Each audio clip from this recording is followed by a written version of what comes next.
નમસ્કાર. નવજીવન ટ્રસ્ટ પરિવાર વતી હું રામ મોરી આપ સૌનું હાર્દિક સ્વાગત કરું છું. આપ સૌ નવજીવન ટોક્સમાં પધાર્યા છો. લગભગ ચિત્રગુપ્તના ચોપડા જેવું થઈ ગયેલું અમારું નવજીવન ટોક્સ, જ્યાં અલગ અલગ રીતે સાહિત્યના અલગ અલગ હિસાબો લેવાય છે.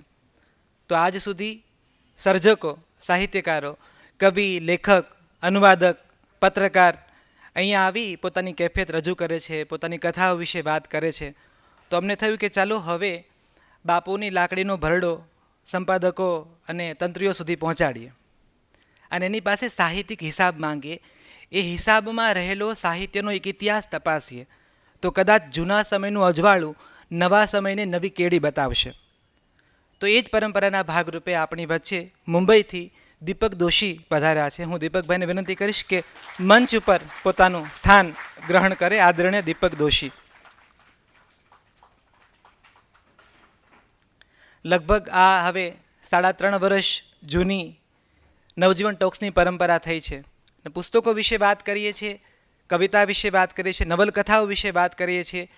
હવે એક એવા સંપાદક, તંત્રી સાથે વાત કરીએ છીએ જે આ કવિતા, આ કૃતિઓને તપાસે છે, આ નવલકથામાં રહેલા બીજને જુએ છે, આ વાર્તાને બરાબર તાગે છે અને એને બિલકુલ ખબર છે કે તેલ ગરમ થયું ત્યારે આ દાઝેલી મમરી છે કે આ બરાબર તળાયેલી મમરી છે. તો એની એ કળાઓ વિશે વાત કરવી છે અને જે જવાબદારી, જે જગ્યા એમણે ગ્રહણ કરી છે એ જવાબદારીમાં અનેક સૂર્યો પોતાનું તેજથી તપેલી ગાદી છે. તો એમાં ઘનશ્યામ દેસાઈ હોય, કમા મુનશી હોય, કુંદનિકા કાપડિયા હોય, હરીન્દ્ર દવે હોય, આ દરેકનું સત્વ આ નવનીત સમર્પણ નામ સાથે જોડાયેલું છે. એક સાહિત્યનું નવનીત છે અને એમાં એક નિષ્ઠાનું સમર્પણ છે. તો હવે હું વધારે નહીં બોલતા દીપક દોશીને બોલવા દઈશ અને એટલા માટે હું એમની બિલકુલ બગલમાં, બાજુમાં ગોઠવાઈ જઈશ. તો હવેનો ઉપક્રમ છે નવજીવન ટ્રસ્ટ વતી રામ મોરીના સવાલો, જેમાં ગુજરાતના અનેક વાચકો કંઈક કેવા મથે છે અને જવાબ આપશે દીપક દોશી, જેમાં અનેક સંપાદકો અને તંત્રીઓના જવાબ છુપાયેલા છે. દીપકભાઈ, સ્વાગત છે આપનું નવજીવન ટ્રસ્ટમાં.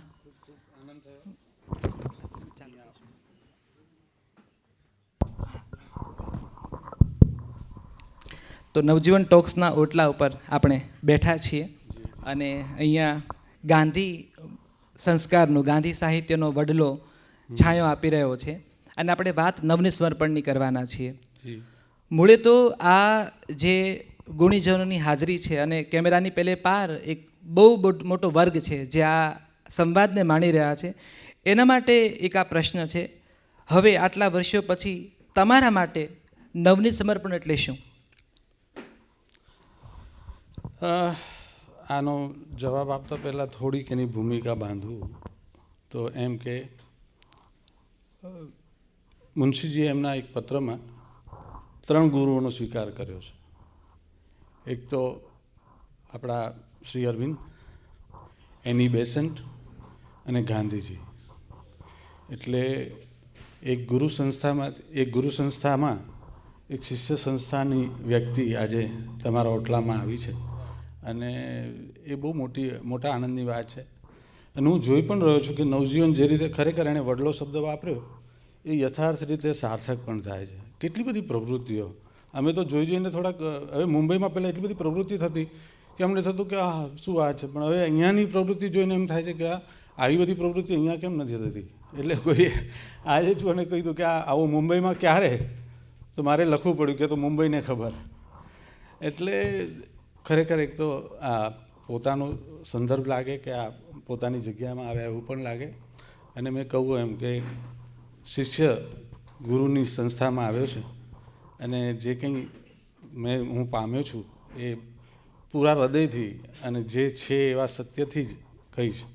કારણ કે મુનશીજીએ જ્યારે ભવનનો પાયો નાખ્યો ત્યારે એના 4 મુદ્દા રજૂ કરેલા. એ 4 મુદ્દા એવા છે કે ઋત, સત્ય, તપસ, યજ્ઞ અને તપસ. તો ઋત એટલે એમ કે છે કે આ વિશ્વ નિયંતા એવા ભગવાનમાં શ્રદ્ધા. આવું વ્યક્તિ જે ભણેલો ગણેલો, પોતે વકીલ થયેલા, અને એવી વ્યક્તિ જ્યારે સંસ્થાના પાયામાં એમ કે ભગવાનમાં શ્રદ્ધા એનો પહેલો સંદર્ભ છે, ત્યારે શરૂઆતમાં મને એમ લાગતું કે આ વ્યક્તિ સમજાતી નહોતી. પછી સત્ય વિશે કહે છે કે તમારા વિચાર, વાણી ને વર્તનનું સાયુજ્ય સાધવાની વાત છે, એ સત્ય. પછી કહે છે યજ્ઞ એટલે આ પ્રભુદત્ત જે જીવન છે એનો સ્વીકાર પ્રેમથી અને એક એના તરફના આદરથી એનો સ્વીકાર કરો. અને તપસ એટલે એમ કે આ જીવન જે મળ્યું છે એ કર્મ અને શરીર બંને દ્વારા એનું શુદ્ધિકરણ કરતાં કરતાં તમારે ઉલ્લાસ દ્વારા એ જીવનને પ્રભુ સમર્પિત કરવું. મેં કીધું આ બધી વસ્તુમાં ભગવાનની જ વાત આવ્યા કરે છે. અને આમ જોવા જઈએ તો સમર્પણ એકદમ મોડર્ન સામાયિક હતું. પણ જેમ જેમ વર્ષો જતા ગયા એમ મને સમજાતું ગયું કે આપણે ગમે તેટલું માનીએ પણ કેટલીક વસ્તુ એવી હોય છે કે જે તમારા માટે નિર્માય હોય છે. તમને ખબર ન હોય કે આ મારા માટે નિર્માય છે. એટલે એવું જ મને લાગે છે કે હું ભવનમાં આવ્યો 1 જાન્યુઆરી 1987 ત્યારથી નવની સમર્પણમાં હું છું. એટલે બરાબર જાન્યુઆરી 1 હતી એટલે એક વર્ષ તમને ખ્યાલ આવી જાય, 38 વર્ષ લગભગ થવા આવ્યા.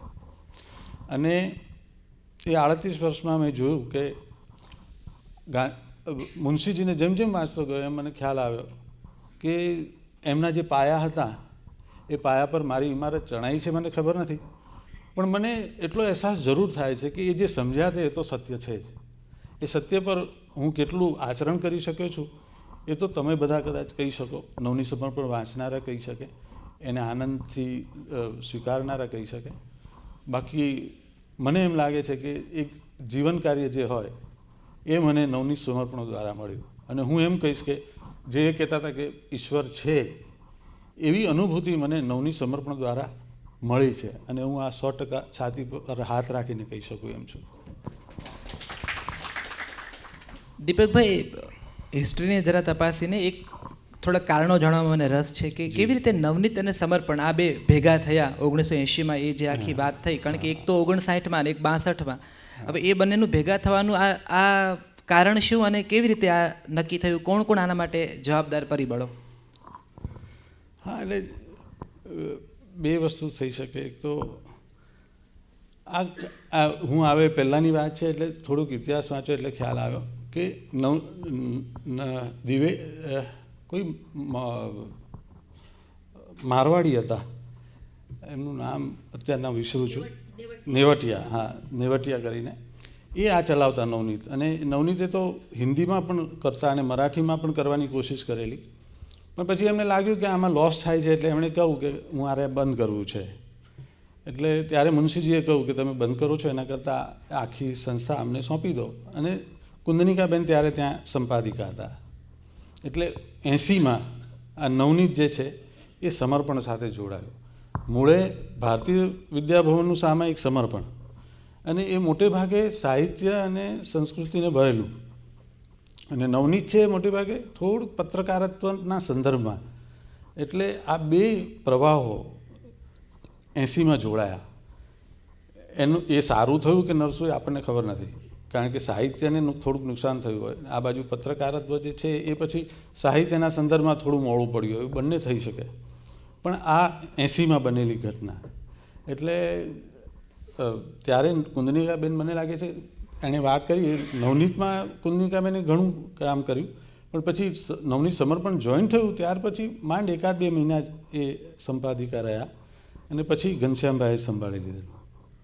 પણ તે વાત કરી એમાં બે વસ્તુ આવે છે. એક તો એના જે શરૂઆતના સંપાદકો છે એમાં જ્યોતિન્દ્ર દવે, એ સમર્પણના સૌથી પહેલાં સંપાદકોમાં જ્યોતિન્દ્ર દવે, પછી મનસુખલાલ ઝવેરી, પછી હરીન્દ્ર દવે, પછી ઘનશ્યામભાઈ, પછી મારો વારો આવે. એટલે આ આવી લિજેન્ડ ઓલી વાત છે કે ક્યારેક પહેલાં મને સમજાતું નહોતું કે આ બધા કેવા લિજેન્ડ છે. અને કેટલાક લોકોને એવું લાગતું કે આ નવો છોકરો કોણ આવ્યો. ઘણી વખત કોઈ મને મળવા આવતું મને જોઈ એટલે મને કંઈક દીપક દોશીને મળવું છે. એટલે એમને એમ કે આ એક છોકરો છે એને આપણે કહીએ કે, પછી કે હા બોલો, અચ્છા તમે જ દીપક દોશી છો. એટલે એમને નવની સમર્પણ વાંચે એટલે એમના મનમાં એમ જ હોય કે આ કોઈક ધોતીઓ અને જબ્બો પહેરેલો કોઈ ટોપીવાળો માણસ ત્યાં બેઠો છે. પછી મને ખ્યાલ આવતો કે ના, એમના મનમાં જે નવની સમર્પણનું સ્ટાન્ડર્ડ છે એના પ્રમાણે એમણે પોતે ઉંમર ધારી હોય કે આ સંપાદકની ઉંમર લગભગ આવી હોવી જોઈએ.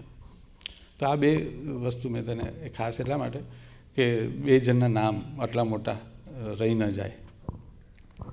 પણ દીપકભાઈ, 1987માં કે તમે કયા વર્ષમાં નવનીતમાં પ્રવેશ કર્યો? 87માં, 1 જાન્યુઆરી 1987. તો એની પહેલાંના દીપક દોશી શું હતા અને શું કરતા હતા? હા, એની પહેલાં હું તમને નવાઈ હશે, હું બીકોમ કરતો હતો આમ તો. અને પરિચય ટ્રસ્ટ કરીને એક સંસ્થા છે આપણી, યશવંત દોશી ત્યારે એ સંભાળતા. અને એટલે કોલેજ કરતો અને કોલેજ પછીના સમયમાં 10 વાગ્યા પછી હું એ ઓફિસમાં જતો. એટલે ત્યારે ગ્રંથ સામાયિક પણ આવતું, એક પુસ્તકોના પરિચયનું.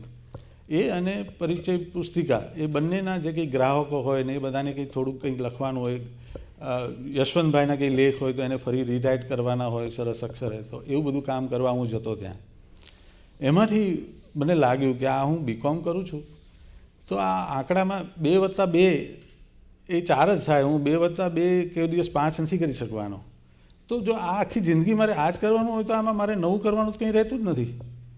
એટલે મેં ત્યારે જ નક્કી કર્યું કે તો જેમાં કંઈ નવું ન મળવાનું હોય એવી વસ્તુ આખી જિંદગી માટે કરવા માટે હું શું કામ આવું કરું છું. અને મેં ત્યારે હું એક સીએ સંસ્થામાં બી જતો અને ત્યાં થોડું કામ કરતો. તો મેં શેઠને કહ્યું, મેં કીધું આ કામ મને લાગે છે મારા માટે નથી, હું કાલથી નહીં આવું. એટલે પેલા તો ધચકી ગયા, એને થયું કે હું પૈસા માગું છું કે એવું કે તારે પૈસાની જરૂર હોય તો એમ કે હું એના પૈસાની. મેં કીધું મને સમજાઈ ગયું છે કે આ કામ મારા માટે નથી.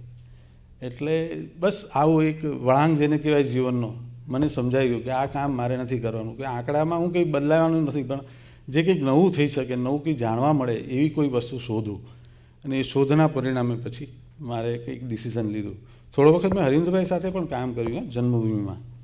પણ એમાં મેં જોયું કે આપણે જન્મભૂમિ માનીએ છીએ પેપર બહુ આમ બધી વસ્તુ, પણ એમાં હોય છે શું ખબર છે, તાર આવે, તારના અનુવાદો કરવાના, ઓલો તાર ફટાફટ આવે, એટલે મશીનના ભાગરૂપે તમે હો છો. તમે જો રિપોર્ટર હો તો બરાબર છે, બહાર જઈને તમારે રિપોર્ટિંગ કરવાનું હોય, તમને નવું નવું જાણવા મળે, માણસોને મળે, એવું કંઈ હોતું જ નથી. સમયસર જાઓ, ફટાફટ તમે ઓલો પછી પાછો અનુવાદ તમારે ફટાફટ કરવાનો. ઓલો માણસ બેઠો હોય ને તો આમ ચલો જલ્દી કરો જલ્દી કરો, એટલે અનુવાદ તમે જલ્દી કરો એમ કોઈ કહે એટલે કેવું થાય. કારણ કે અનુવાદ પણ આમ જોવા જઈએ તો અનુસર્જન જેવું હોય છે. ખાસ કરીને આપણે જે લોકો સાહિત્યના માણસો છે એને એમ લાગે. તો પછી મને થયું કે આ પણ લાઈન મારી નથી એમ. અને એક દિવસ હરીન્દ્રભાઈ મને પોતાની વાર્તા લઈને ઘનશ્યામભાઈ પાસે મોકલ્યા. મને કે તમે મળવા જાઓ ને. પછી ઘનશ્યામભાઈને મળ્યો અને ઘનશ્યામ, ત્યારે હું ખાદી પહેરતો, બાય ધ વે, વિવેકને મજા આવશે, વ્હાઇટ એન્ડ વ્હાઇટ ખાદી પહેરતો. અને ઘનશ્યામભાઈ મને જોઈને કહ્યું તમે ખાદી પહેરો છો? મેં કીધું હા, મારા બાપુજી પણ સ્વતંત્ર સેનાની હતા અને મેં કીધું હું ખાદી પહેરું. મારી હાઇટ, એ ઘનશ્યામભાઈને મારી હાઇટનું બહુ, મને કે આટલા બધા તમારી હાઇટ કેટલી છે? મેં કીધું 6 ફૂટ લગભગ હશે. તો કે પછી મને કે તમે શું કરો છો? મેં કીધું ત્યાં હરીન્દ્રભાઈને આવી રીતે આ કરું છું. તો કે તમે વાર્તા વાંચી છે હરીન્દ્રભાઈની? મેં કીધું હા. તો મને કંઈ કેવી લાગી? મેં કીધું પરંપરિત જેવી છે વધારે. મને કે અચ્છા, તો તમે હરીન્દ્રભાઈને આ વાત કહી? મેં કીધું હા, એમણે પૂછી તમે કહી? મને કે હરીન્દ્રભાઈને તમે કહી? મેં કીધું હા, પણ એવી જ છે. પછી કીધું તમે મારી વાર્તા વાંચી છે? મેં કીધું એકાદી વાંચી છે. તો કીધું આ તમે સંગ્રહ લઈ જાઓ, તમને કેવી લાગે છે? એટલે એમણે ટોળું મને આપ્યું. તમે ટોળું વાંચીને પછી મેં કીધું હા, તો બહુ અદ્ભુત વાર્તાઓ છે. પછી એમણે મનમાં નક્કી કર્યું હશે કે આ માણસ ચાલે એવો છે. એટલે મને કે તમને અહીંયા આવવામાં રસ પડે? મેં કીધું હા, નવની સમર્પણ મને ગમે છે. કે સારું, તો હું હરીન્દ્રભાઈને વાત કરીશ. અને પછી એ લોકો અંદર શું વાત કરી મને ખબર નથી, પણ હરીન્દ્રભાઈએ કહ્યું કે તમે ત્યાં જાઓ છો વાંધો નહીં, પણ તમને ગમે ત્યારે એમ થાય કે તમને નથી મજા આવતી તો તમને આના માટે અહીંયાના દરવાજા ખુલ્લા છે. એટલે આવી રીતે હું ત્યાં આવેલો. હું એના પહેલાં આવું કરતો હતો એ મેં તમને કહ્યું. પણ હવે વોટ ઇફ ટોળું તમને ન ગમ્યું હોત? હા, તમે કીધું કે આ તો એનાથી વધારે પરંપરાગત છે એમ, એવું ક્યારે લાગે છે કે વોટ ઇફ જો તમને ટોળું ન ગમ્યું હોત? એવું લાગે છે કે કદાચ ટોળું ગમ્યું એટલા માટે તમારી જગ્યા ત્યાં થઈ? ના, સાવ એવું તો નહીં હોય. એમના મનમાં થોડુંક તો આવી જ ગયું હશે કે આ માણસ, એટલે થોડી વાત થાય એટલે એમને થોડો ખ્યાલ. મને કહે કે તમારો ગમતો સાહિત્યકાર કોણ છે? મેં કીધું ટાગોર. મેં કીધું ટાગોર? મેં કીધું હા. તો કે ગુજરાતીમાં? મેં કીધું કે સુરેશ જોશી. મને કે હજી તો હું કોલેજમાં હતો. મને સુરેશ જોશી તમે વાંચ્યા છે? મેં કીધું હા. એટલે જ્યારે મળે છે કોઈ પુસ્તક તો હું એમાંથી, ત્યારે આરઆરમાં હું જતો, ચિંતનભાઈને ખ્યાલ આવશે. તો એ લોકો શું કરતા, એક ખાનું એવું રાખતા જે જૂના પુસ્તકો હોય એનું પણ એક ખાનું રાખે. એટલે મને શું છે કે ત્યારે પૈસા ઓછા હોય એટલે જૂના ખાનાના પુસ્તકો છે જૂની પ્રાઇઝમાં મળે આપણને. તો એમાં સુરેશ જોશીના કોઈ પુસ્તક મળી જાય તો હું તરત લઈ દઉં. તો એ બધા વાંચેલા અને મને લાગતું હતું આ એટલું પ્યોર સાહિત્ય, કારણ કે એમાં એક નવોન્મેષ હતો. આપણે જે વિચારીએ છીએ હૃદયમાં જે અનુભવીએ છીએ એની વાતો હતી. તો મને જો આટલી સ્પષ્ટ વાત કોઈ કરી શકતું નથી. એટલે મેં કહ્યું કે સુરેશ, અને ઘનશ્યામભાઈને પણ સુરેશ જોશી ખૂબ ગમતા. એટલે આવી બધી વાતોમાંથી એમણે કંઈ તારવી હશે કે આ માણસ આપણને ચાલે એવો છે. પછી નહીં ચાલે એવું કદાચ મને ખબર નથી એમણે શું ત્રાસ. હા, કારણ કે મને જોડણીનો કંઈ ખ્યાલ જ નહોતો. કેટલા વર્ષ પછી મને ખ્યાલ, તરત જોડાયા પછી મને કહેતું કે આમાં એક એક જોડણીનું આમ હોય તેમ. પછી તો કોષ જુઓ ને પાછો આમ કરો, પાછો કોષ જુઓ. એટલે હું સાચું કહું છું કે ભાષા, તમે ઘણા લેખકોને મારે કહેવું છે કે તમે લોકો લખીને મોકલી દો છો બરાબર છે, પણ એની પાછળ સંપાદકનો કેટલો બધો હાથ હોય છે. આ બધા સંપાદકો બેઠા છે એમને ખ્યાલ બી છે. એટલે એક એક અનુસ્વાર ક્યાં આવે, ક્યાં જોડાક્ષર, ક્યાં ભૂલ છે, ક્યાં રસ્વ છે, ક્યાં દીર્ઘ છે, એ બધું કરતાં એટલે ઘણી વખત હું કંટાળી જવું તો કહું કે આ લેખકોના બાળો ત્યાં ધોવાનું કામ છે.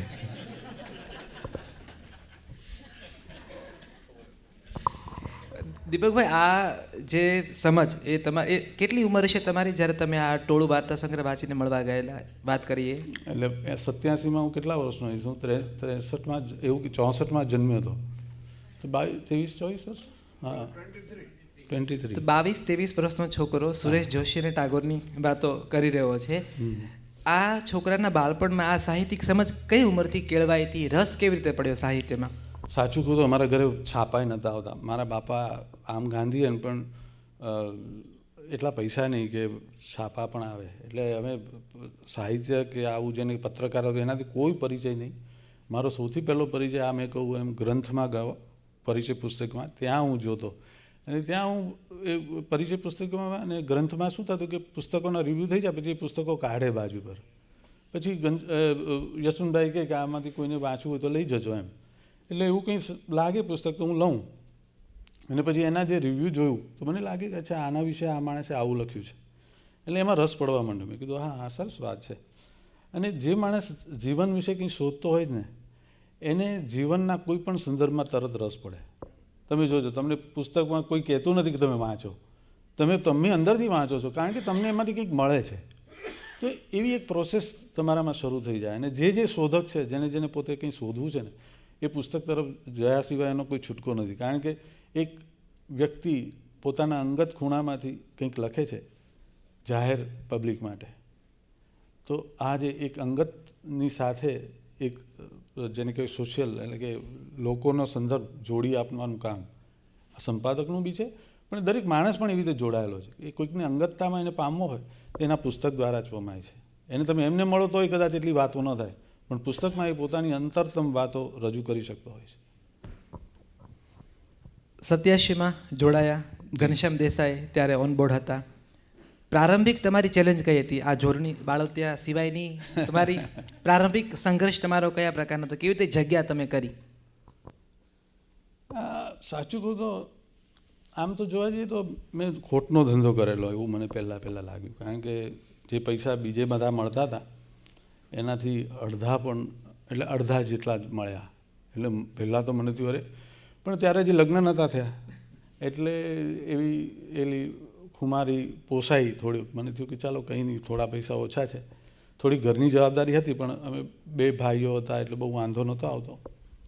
પણ એ આર્થિક સંદર્ભ આપણા ગુજરાતી સાહિત્ય સાથે સદાય રહ્યો છે. સિવાય કે ગુણવંત શાહ જેવા હોય અને RR શેઠ જેવા પ્રકાશકો હોય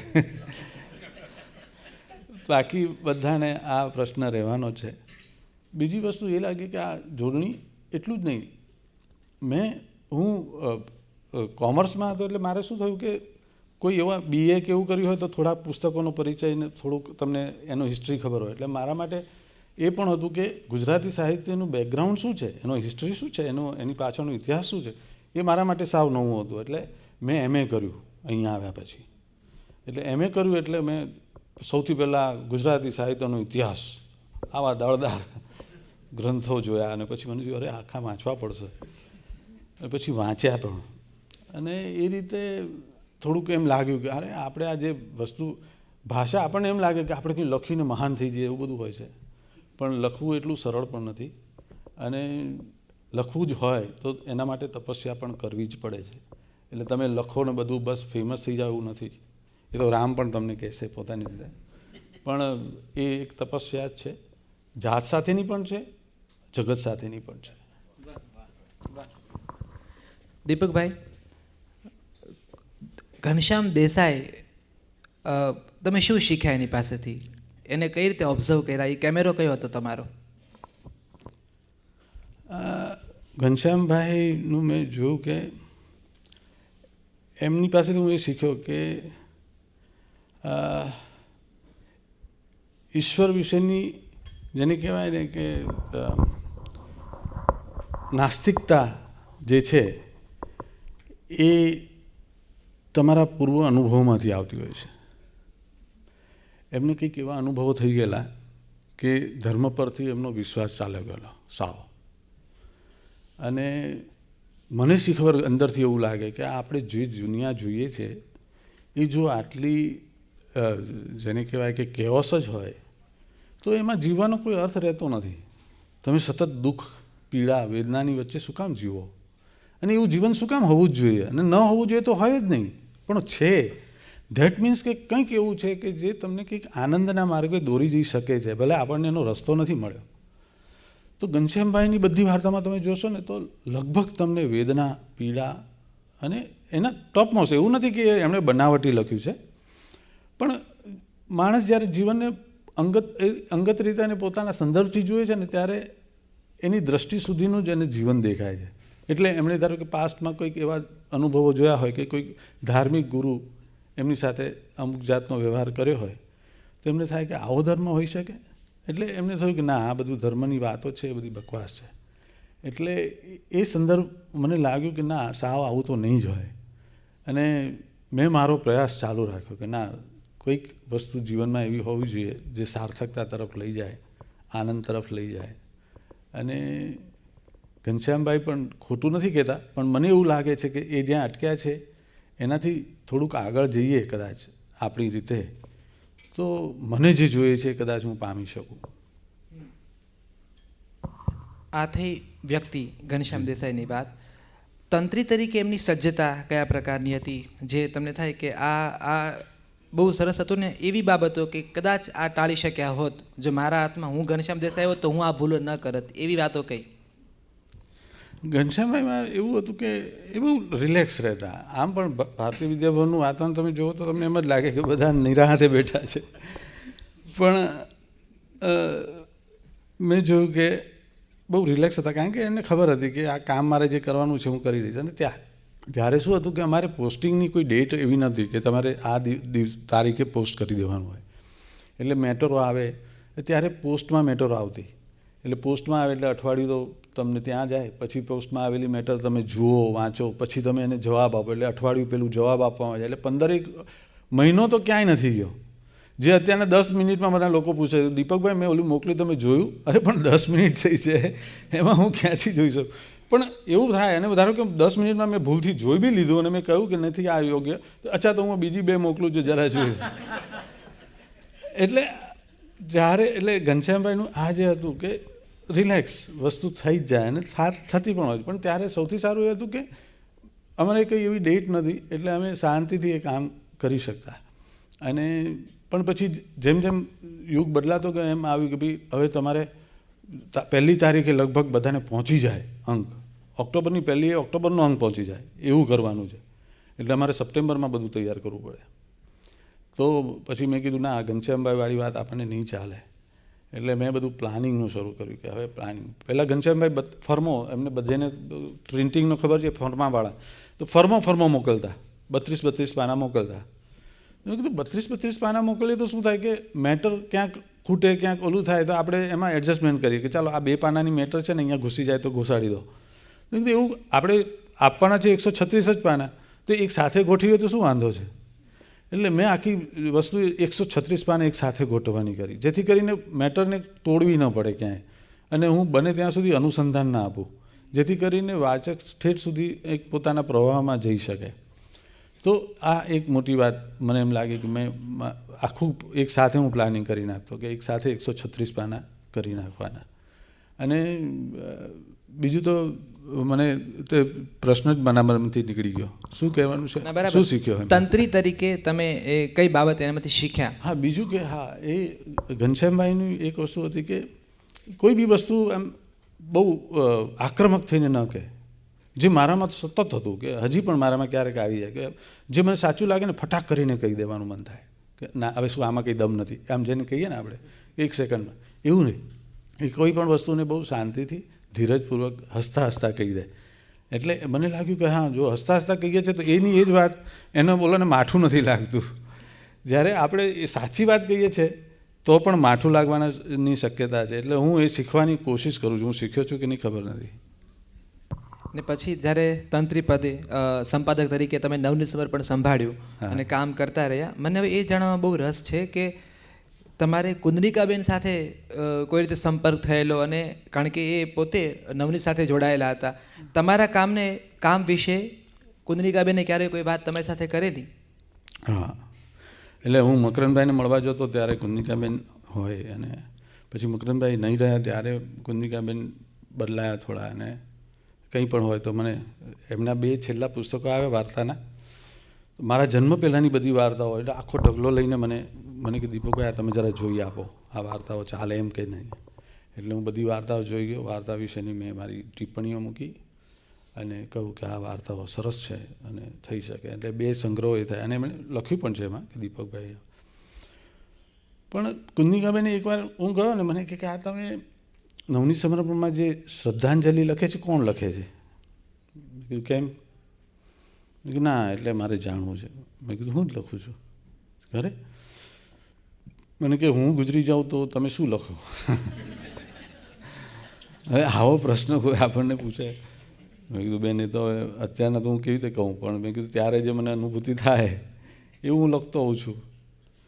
પછી એમના મનમાં એ રહી ગયેલું. એટલે એમણે છે ને પોતે ગુજરી જવાના પહેલાં મને એક કવર મોકલી આપેલું.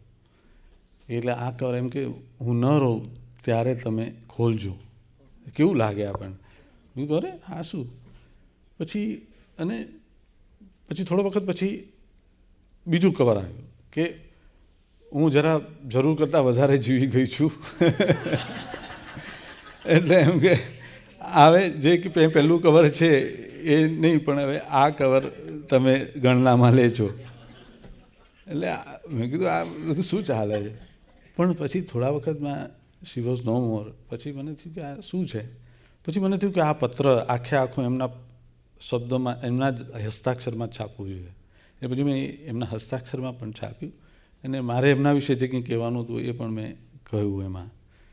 એટલે ઘણી વખત એવું થાય કે માણસ એની પોતાની શક્તિ અપાર હતી.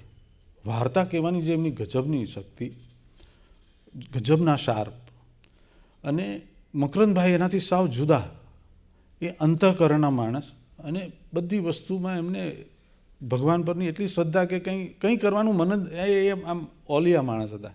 હવે આ બેને ભગવાને મેળવેલા, એટલે એમના પત્ર વ્યવહાર આપણે વાંચીએ તો આપણને ખબર પડે. એટલે કુંદનિકાબેન અને મકરંદભાઈનો પત્ર વ્યવહાર બી પ્રગટ થયો છે. આપણને એમને ખ્યાલ આવે કે આપણે કંઈ બહુ નીચેના માણસ નથી, એવું બધી જ વસ્તુ એમાં આવી જાય. કે કુંદનિકાબેન વારે વારે પૂછે એમને કે હા આમાં શું તમે વિચારો છો? તમે વિચારો છો આને પૈસાનું શું થાય, આનું શું થાય? એટલે મકરંદભાઈ કહે તમને ખ્યાલ જ નથી કે આ તો ઉપરવાળો બધું ચલાવે છે. એટલે પછી પાછા કુંદનિકાબેન કે આ ઉપરવાળાની વાત તમે કરો છો, પણ કંઈક ધારો કાલ સવારે બિલ ભરવાનું આવે તો કંઈ ઉપરવાળો ભરવાનો છે, એવી બધી જ વાતો એની અંદર આવે છે.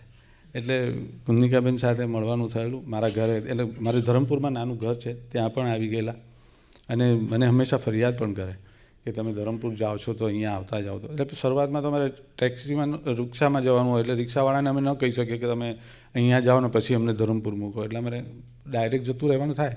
પછી બેન મને કહેતા કે તમારે આવવું જવું, અને એવું લાગે તો હું તમને મારી ગાડીમાં ત્યાં તમને ધરમપુર મુકાવી દઈશ. એટલે છેલ્લે અમારો આવો સંવાદ થતો. મને થયું કે હવે નવનીત સમર્પણમાં પ્રવેશ કરતા પહેલાં તમારી સાથે આ આગળની ભૂમિકા બહુ જરૂરી છે. જરૂર, બરાબર. હવે તંત્રી અને સંપાદક દીપક દોશી સાથે વાત કરું. મેં છે ને જૂના આપણા જ્યારે સર્જકોએ પોતાની કેફિયતો લખી હોય, પોતાના લેખન વિશે વાત લખી હોય, ત્યારે અમુક બહુ એક કોમન વાત આવી છે. અને અધૂરામ પૂરું 2 વર્ષ પહેલાં અમે સરોજ ત્રિવેદીનો ઇન્ટરવ્યૂ કરેલો જનક ત્રિવેદીના સંદર્ભમાં.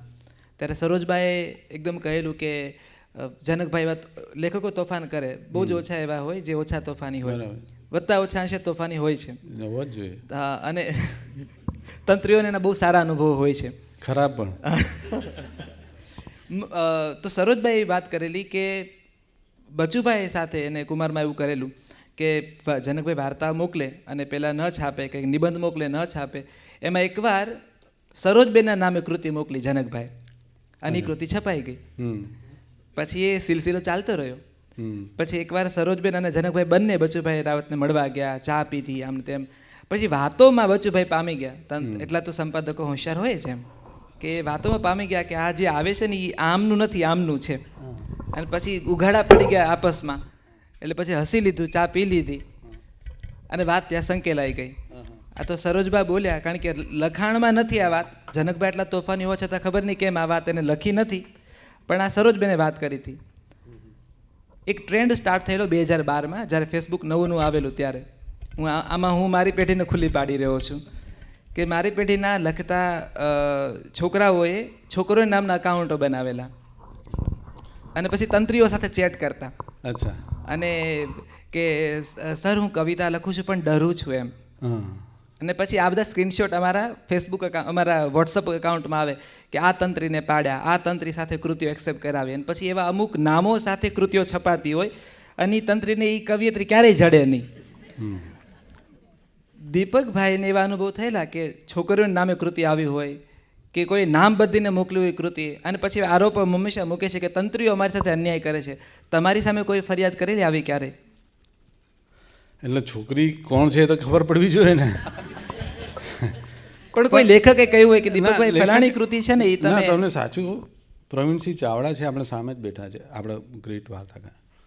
તો એમની પહેલી વાર્તા આવી ને ત્યારે મને લાગેલું કે આ કોઈ છેતરી રહ્યું છે. કારણ કે આટલી સારી વાર્તા કોઈ લખે અને આપણને ખબર ન હોય, નહીં તો આપણે આજુબાજુનું બધું વાંચતા હોઈએ, આ માણસ આટલું સરસ લખે છે તો કોણ છે આ માણસ? એટલે મને થયું કે આ કોઈ છેતરામણું નામ છે. પણ મને થયું કે પુરુષનું જ નામ છે એટલે વાંધો નથી, આપણે છાપીએ તો ખરા જ. પણ જ્યારે મારે અમદાવાદ આવવાનું થયું ત્યારે હું એમને મળવા ગયો ખાસ. મને થયું કે આ માણસ છે ખરેખર.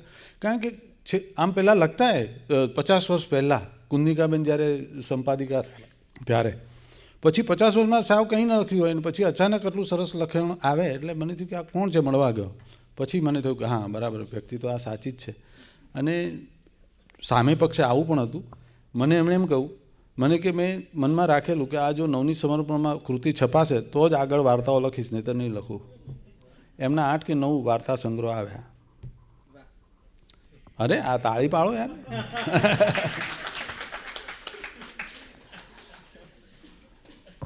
વાહ. એટલે હું માનું છું કે તમારા સુધી તો હજી કોઈ એવા કેસ પહોંચ્યા નથી. ના, એવું ખબર નથી મને.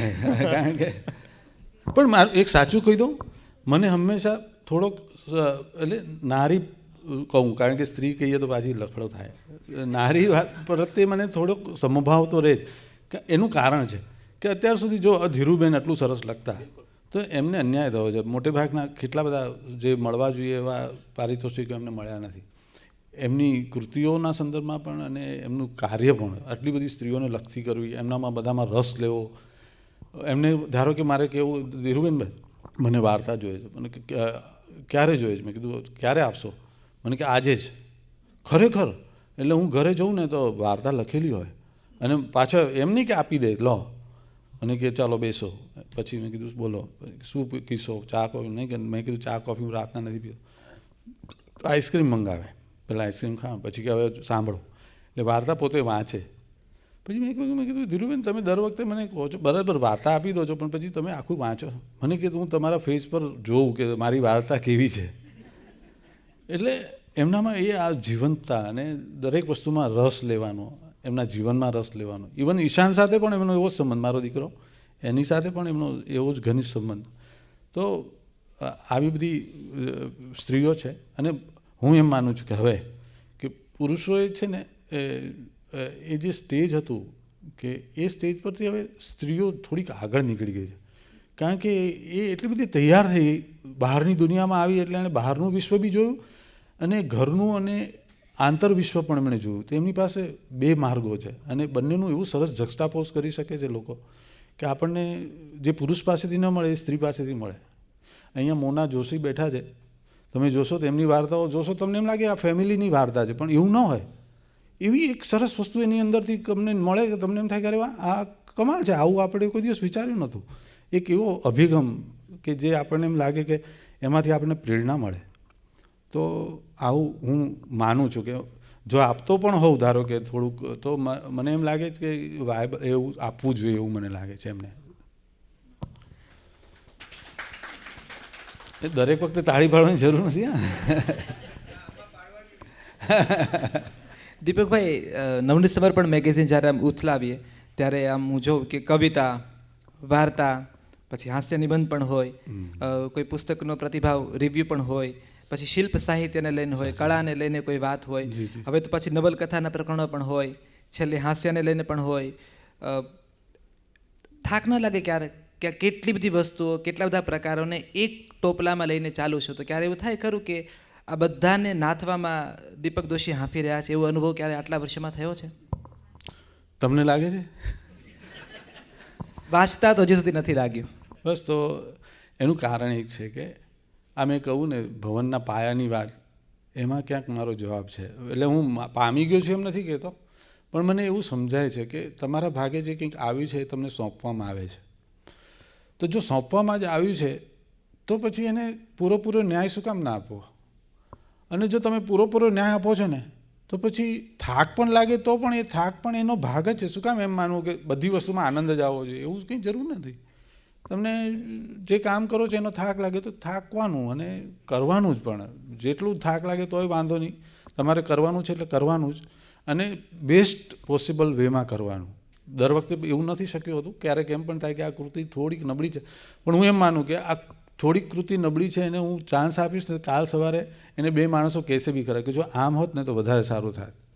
તો હું એવી વ્યક્તિઓને, એટલે તમે જોશો કે કેટલા બધા વ્યક્તિઓ અમારી પાસે એવા કોઈ દિવસ હું ન મળ્યો હોઉં પણ એની કૃતિઓને મળ્યો હોઉં, અને એની કૃતિ દ્વારા ત્યાં સુધી શરૂઆતમાં તો હસ્તાક્ષર આવતા, હસ્તાક્ષર આવે તો મને ખ્યાલ આવી જાય કે આ વ્યક્તિ લગભગ કેવી હશે, કારણ કે એ એના મરોડ હોય કે એની વચ્ચે જગ્યા હોય, એનું સ્પષ્ટ ઓલું હોય, તો મને ખ્યાલ આવી જાય કે આ વાર્તા ઠીક જ હશે, અને લગભગ એવું જ નીકળે. અને એટલે આ જેને કહેવાય ને ઇન્વોલ્વમેન્ટ તમારું એક વખત આવી જાય, તમે એમ કહો હવે બાળકને સાચવવું કેટલું અઘરું હોય છે, પણ કોઈ માને એમ થાય છે કે ના બાળકમાં મજા નથી આવતી, એ તો ગમે તેટલું રડે કે ઝાડા પેશાબ કરે તો પણ એને તો વાલું જ લાગે, જેવું તેડે એટલે એને બચી જ કરે. તો લગભગ આવું જ હોય છે કે તમે જે વસ્તુને તમે પ્રેમ કરો ને તો એના મેતે તમને એવો થાક ઉતરી જ જાય. વાર્તાઓની વાત છે ને એટલે થોડીક નવનીત સમર્પણમાં આવતી વાર્તાઓની મારે વાત કરવી છે. એક આ નાનકડી કેફિયત જેવી વાત છે કે 2012ની વાત કરું છું, વર્ષ 2012-13, જ્યારે અમે લોકો, મારો અંજારમાં બેઠેલો મિત્ર વાર્તાકાર અજય સોની અને અમે લોકો જ્યારે વાર્તાના વનને ઘૂંટતા, વાર્તાઓ વાંચતા, ત્યારે અમે લોકો બકેટ લિસ્ટ ને વાતો કરીએ, એ સપનાઓ પણ કેટલા ઝીણકા ઝીણકા રૂપાળા હોય કે નવનીત સમર્પણમાં વાર્તા આવી જાય આપણી. કારણ કે એ વખતે સદનસીબે અમારી પાસે readgujarati.com હતું 2012માં, અને મૃગેશભાઈ ત્યાં શાહે વડોદરાથી આખું સંભાળેલું કામ, અને એમાં અમને વાર્તાઓ, અને એમાં એ નોંધ પણ કાઢતા નવનીત સમર્પણમાંથી. તો એમાં એક સરાસરી એવી કાઢતા અમે લોકો, કેટલા નવરા હતા હું તમને કહું કે આ readgujarati.comમાં વધુમાં વધુ વાર્તા નવનીતની આવે છે. અને પછી એમાં પૂજા તત્સત પહેલી વાર નામ અમે વાંચીએ, પહેલી વાર નીલમ દોશી નામ વાંચીએ. હું આ બધા નામો કહું છું કે અચ્છા આની વાર્તા નવનીતમાં, આની વાર્તા નવનીતમાં, એટલે હું અજય એમ કહેતા કે એકવાર નવનીતમાં વાર્તા આવી જાય ને તો આપણે readgujarati.com પહોંચી જઈશું અને આપણે વાર્તાકાર બની જઈશું. તો એ એક જાણે એક સપનાની જેમ અમે આખી વાતને જોતા હતા. અને જે વાર્તાઓ નવનીતમાં પ્રગટ થઈ છે, એ વાર્તાના અલગ અલગ પ્રકારો, અલગ અલગ વાર્તાકારો, તમને સૌથી પહેલાં મળેલા એવા વાર્તાકારો, જ્યારે તમે જોડાયા, આ કામ હાથમાં લીધું, એવા કયા નવી કલમ જે તમારા સુધી પહોંચીને તમને આજીવન એનો બહુ મોટો સંતોષ છે કે આ વાર્તાકારો નવનીતમાં આવ્યા, એનો મને આજીવન સંતોષ છે. રામ મોરી. અરે ના, એટલે વન ઓફ એ તો છે જ, પણ હું એમ નથી માનતો કે વાર્તાકાર જ હોય છે. આ આવ્યો એટલે સારું થયું ને આ આવ્યો એટલે નહીં, એવું નહીં. મને એમ લાગે છે કે આખો સમાજ છે, એ સમાજના એક ભાગરૂપે કોઈ લખે છે તો મારા માટે તો એ લેખક જ છે. એ આગળ કે પાછળ નથી હોતો. હા, દરેકની કૌવત જુદી હોય છે, દરેકનો રંગ જુદો હોય છે, બધું બરાબર છે, પણ એ ઓવરઓલ જોઈએ તો મને જેમ કહેવાય કે જંગલમાં તમે જુઓ તો જુદા જુદા ઝાડના જુદા જુદા રંગ હોય તો આપણે એમ ન કહીએ કે આ ઝાડ છે એ વધારે સારું છે. મને એમ લાગે કે આ જંગલ છે એ આખું છે એટલે બહુ સુંદર છે. અને એવી રીતે દરેક વાર્તાકાર મારા માટે મહત્ત્વનો છે. પણ હા, એવું થાય કે કેટલાક વાર્તાકારોને વાંચવાની મને પોતાને બહુ મજા આવે. મને થાય કે ઓહો, શું વાત કરી છે. એટલે હું એમ માનું છું કે આ લેખન કાર્ય છે એ લેખકને ખબર નથી હોતી, પણ એ પણ એક સેવાનું કાર્ય જ છે. તમને ત્યારે ખબર નથી પડતી, પણ તમારી અંદર જે સૂક્ષ્મ ઇમોશન્સને એ રસ્તો બતાડે છે કે જો તમને આ સંવેદન થયું, તમે પ્રેમ તો 1000 વાર કર્યો હશે, પણ એ પ્રેમ કયા પ્રકારનો હતો, કયા સ્તરનો હતો, એ તમને લેખક જ કહી શકે. કારણ કે એ અંદર જઈને ડૂબકી મારીને તમને બતાવે છે કે જો આ પ્રેમ હતો એ શારીરિક હતો, આ પ્રેમ હતો માનસિક હતો, આ એકદમ ઉચ્ચ કક્ષાનો હતો. આ બધી વસ્તુઓ તમને એ બતાવે છે. અને જ્યારે તમે ઇન્વોલ્વ થાવ છો ત્યારે તમારા મનમાં ઓલો સંસ્કાર કે ના ના, પેલા લેખકે લખેલું કે એમાં આવું ન કરાય, અથવા આવું કરો તો આવું થાય, અથવા આવું થયું તો આના પરિણામો આવા આવ્યા.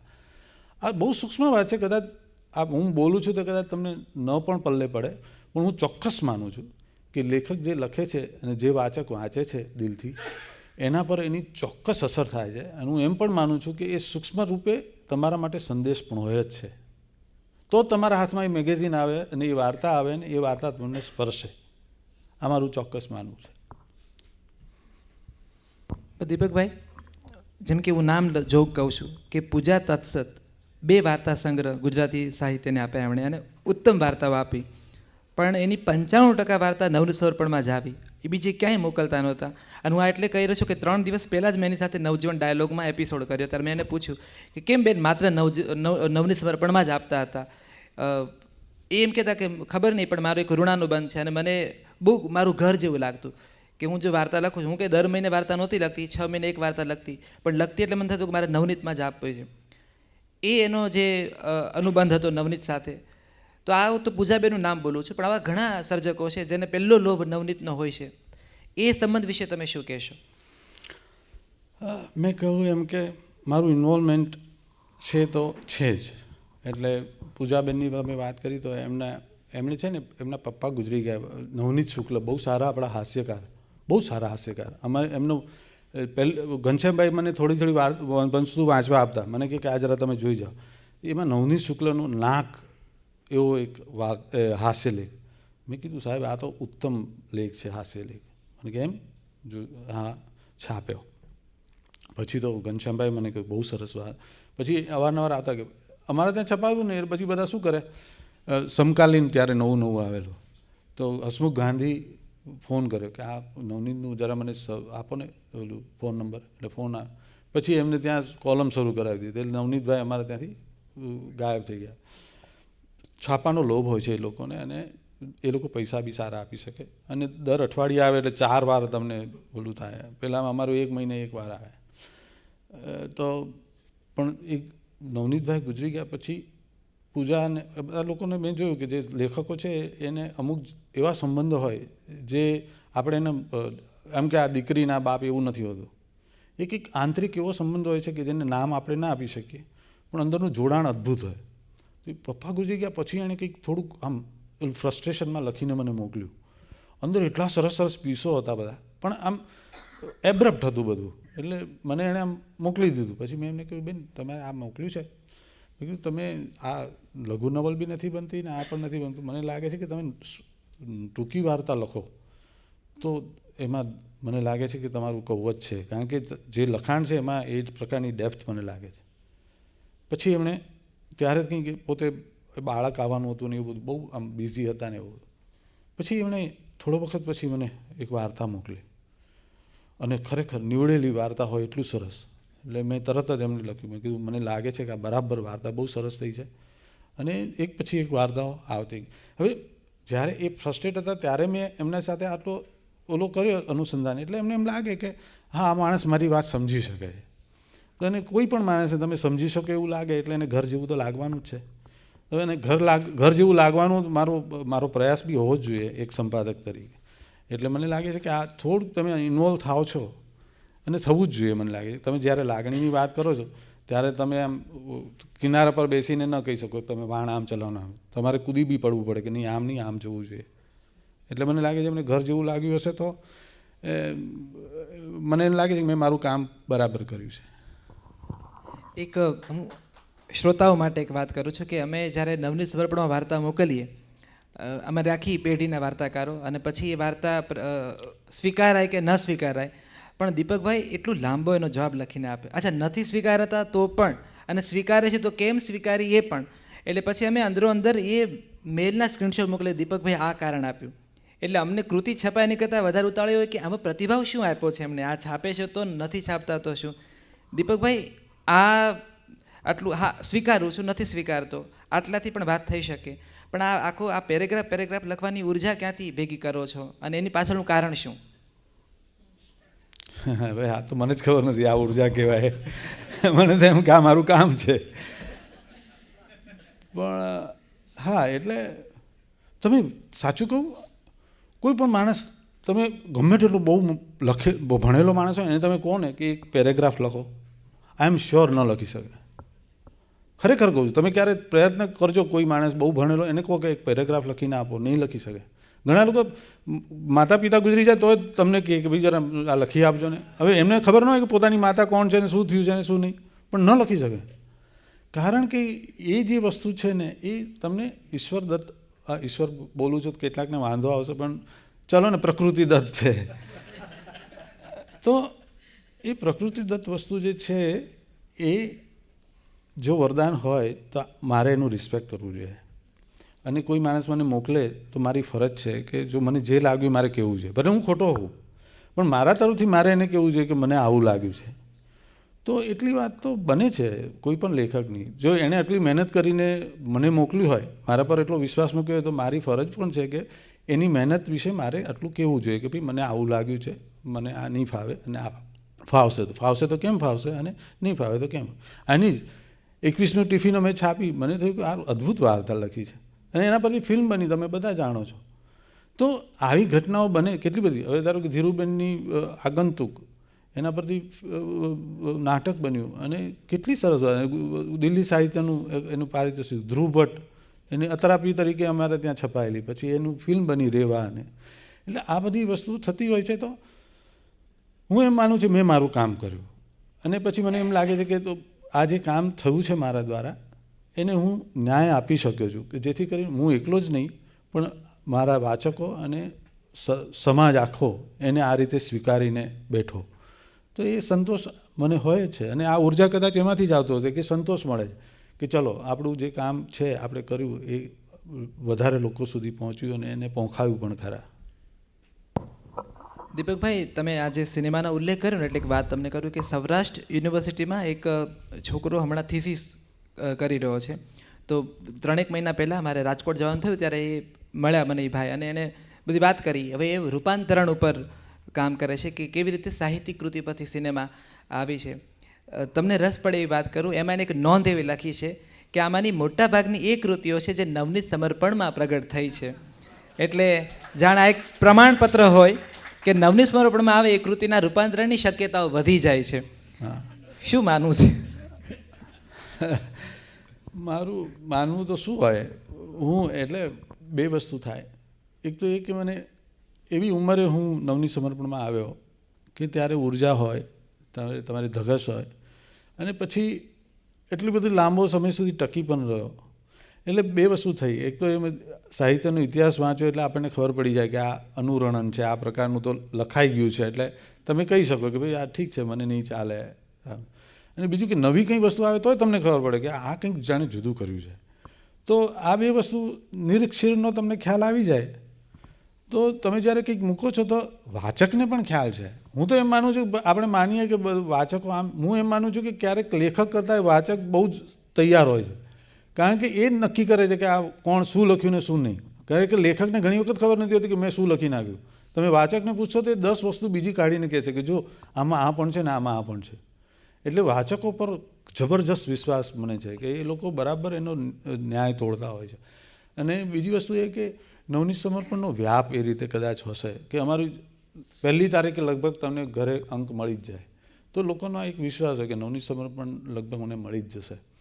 ઘણી વખત ન મળે તો લેખકો મને જ કહે, દીપક મને મળ્યો નથી. લાઠા એવું કરતા, 2 દિવસ પણ ન મળે ને, દીપક મને અંક નથી મળ્યો. એટલે હું કહું ઓકે, પછી હું મોકલું, દીપક 2 મળ્યા. પછી મને થાય કે આ દર વખતે, પણ મને સારું પણ લાગતું કે એક માણસ મારા અંકની રાહ જુએ છે. તો મને થતું કે ના, આ રાહ જુએ છે ને એ મહત્ત્વનું છે, એ ફરિયાદ કરે છે મહત્ત્વનું નથી. તો આ જે અભિગમ તમે ડેવલપ થાય ને તમારામાં, તો તમે એવી બધી વસ્તુને ટાળી શકો. કે ઘણા લોકો મહિનામાં 10 વખત મોકલે રચના. હવે છાપવાનો તો મહિનામાં 1 જ અંક હોય, પણ ઓલા માણસને સમજાય નહીં કે આ 1 મહિનામાં 1 જ વખત છાપવાનો, તો હું 10 વસ્તુ મોકલું છું તે કેવી રીતે છાપી શકે. એટલે મારે ઘણી વખત કહેવું બી પડે કે ભાઈ તમે આટલી બધી વસ્તુ મોકલો તો કેવી રીતે હું એને ન્યાય આપી શકું. ઘણી વખત એવું થાય કે ખોટી વસ્તુ વાંચવામાં સાચી વસ્તુઓને ન્યાય ન મળે. તો લેખકોમાં પણ થોડા પ્રશ્નો હોય છે, પણ એ બધી વસ્તુને ઓળંગવી જ પડે. એમાં કોઈ સરળ રસ્તો નથી કે ચાલો તમે એણે કહ્યું ને કે આ નથી સ્વીકારીને સ્વીકારી છે, એવું બી કરવું પડે કે ઘણી વખત આપણને સમજાઈ જાય કે આ વ્યક્તિ વારે વારે મોકલે તો હું એને પછી બધું ન લખું કે કેમ નથી સ્વીકારીને. દર વખતે એવું લખું તો ખરેખર હું મારું અંકનું કામ જ ન કરી શકું. અને બાય ધ વે તમને કહી દઉં કે હું એકલો જ કામ કરું છું નવનીત સમર્પણનું, મારી પાસે કોઈ વાત. એટલે આવું થાય કે પછી મારી પાસે એટલો સમય પણ ન રહે અને દરેક વસ્તુને લખવાનું પણ એટલું ખરું કે જેન્યુઇન લાગે કે નહીં આની અંદરથી કંઈ મળે એમ છે, તો હું એને વિગતવાર લખું કે મને આવું લાગ્યું છે ને આવું થઈ શકે. અને ક્યારેક એવું લાગે કે આની કોપી જેવું છે તો પણ હું કહી પણ દઉં કે મને એમ લાગે છે કે આમાં અનુરણન છે. મોટે ભાગે રમેશ પારેખ અને અનિલ જોશી ને એ બધાની કોપીના ગીતો બહુ આવે, એટલે આપણને ખ્યાલ આવી જાય કે પણ આવું પણ બને. આ જુદી જાતની વસ્તુઓ લઈ આવે પોતાના. તમે જુઓ કે પોતે જે લોકો જોડાયેલા છે ને રૂટ સાથે, એ લોકો જ્યારે પોતાની અંગત વાત કરે છે ને ત્યારે વૈશ્વિક સ્તરે પણ આ જ વાત વિનોદ શુક્લે કરેલી. વિનોદ શુક્લે, જેને હમણાં ગયા વખતે આપણે પારિતોષિક મળ્યું, એણે કહ્યું કે જ્યારે તમે તમારી અંગત વાત કરો છો અથવા તમારી પર્સનલ વાત કરો છો તો એ વૈશ્વિક સ્તર પર સાચી થાય છે અને એનો સ્વીકાર પણ થાય છે. પણ એ પોતાનું વ્યક્તિત્વ, પોતાની એક ધરાને પકડી રાખવું. તમે દરેક સારા વાર્તા કરો, પ્રવીણસિંહનું પણ મેં જોયું કે એમની જે બાળ સંદર્ભના બધી વાર્તાઓ છે તો એકદમ ગ્રામીણ સંદર્ભ સાથેનું, અને તમને દેખાય, તમે જોઈ શકો કે હા જો આમ બન્યું. મને તો દરેક વાર્તા ઘણી વખત હું વાંચતો હું તો મને એ સીધી ફિલ્મ જ દેખાય. એમાં એમ થાય કે હા જો આમ ગયો, આમ થયું, આમ થયું, આમ ફલાણું થયું. તો આ જ એની વાર્તા જે વાંચીએ છીએ એ વાંચવાની માત્ર નથી, આંખથી નથી વાંચવાની, એ હૃદયમાં પણ ઉતરતી હોય છે. અને એ હૃદયમાં ઉતરે છે ને તો એ સંસ્કાર લઈને ઉતરે છે. કે તમે એક સારા વાર્તાકારને વાંચો તો તમે એના એ નથી. તમને અમિતાભ બચ્ચન શું કામ ગમે છે? શું કહે એનામાં કંઈ ગ્રેટ નથી? કેટલાક તો લોકો પહેલાં તેને અસ્વીકાર જ કરેલો ને કે તારું આ હાઇટ છે ને, તારું આવું મોથું, તો આવું ન ચાલે તારું. પણ અમિતાભ બચ્ચન આપણને એટલે ગમે છે કે એ ડાયલોગ્સ હતા ને એ કોણે લખેલા? સલીમ જાવેદ અને જાવેદ અખ્તર. તો એ જાવેદ અખ્તરને સલીમને આપણે વંદન કરીએ છીએ. આપણને દેખાય છે ભલે અમિતાભ બચ્ચન, પણ તમે જોજો, સૂક્ષ્મ રીતે જોશો તમને ખ્યાલ આવશે કે એમના ડાયલોગ્સને લીધે આપણને અમિતાભ બચ્ચનને આટલું માન લાગે છે. તો હું એ જોઈ શકું છું કે માત્ર હું અમિતાભને નથી જોતો, હું એની પાછળના ડાયલોગ રાઇટર્સોને બી જોઉં છું કે એણે આને આટલો મહાન બનાવ્યો. દીપકભાઈ, સાહિત્યમાં પંડિત યુગ, ગાંધી યુગ, આધુનિક યુગ, અનુઆધુનિક યુગ, આ બધા અલગ અલગ યુગ ચાલે છે. અને 2025નું વર્ષ હવે એની માયા સંકેલી રહ્યું છે. 26માં બહુ જલ્દી આપણે પ્રવેશ કરીશું. આ ક્ષણે એક સંપાદક તરીકે હવે અત્યારે શિષ્ટ સાહિત્ય, લોકપ્રિય સાહિત્ય, આ બધી રેખાઓને તમે કેવી રીતે જોઈ રહ્યા છો હવે? કે આ લોકપ્રિય સાહિત્ય છે, આ શિષ્ટ સાહિત્ય છે, એ ભેદરેખાને તમે જુઓ છો કે તમને હવે બધું બ્લર લાગે છે? એ પ્રમાણમાં આપ કેવી રીતે નક્કી કરો છો તમે? આ જે ભાગ પાડવાની વાત છે ને, એ મને લાગે છે કે વિવેચકો પોતાના સંદર્ભ માટે બનાવેલી છે ભાષા. સાહિત્ય માત્ર સાહિત્ય જ હોય છે. અને સાહિત્યમાં સૌથી મોટો જો કોઈ ગુણ હોય તો એ તમારી અંદર એક જાતનું સત્વ નિર્માણ કરે. એ પછી લોક સાહિત્ય હોય કે ભીલ સાહિત્ય હોય કે સંસ્કૃત સાહિત્ય હોય.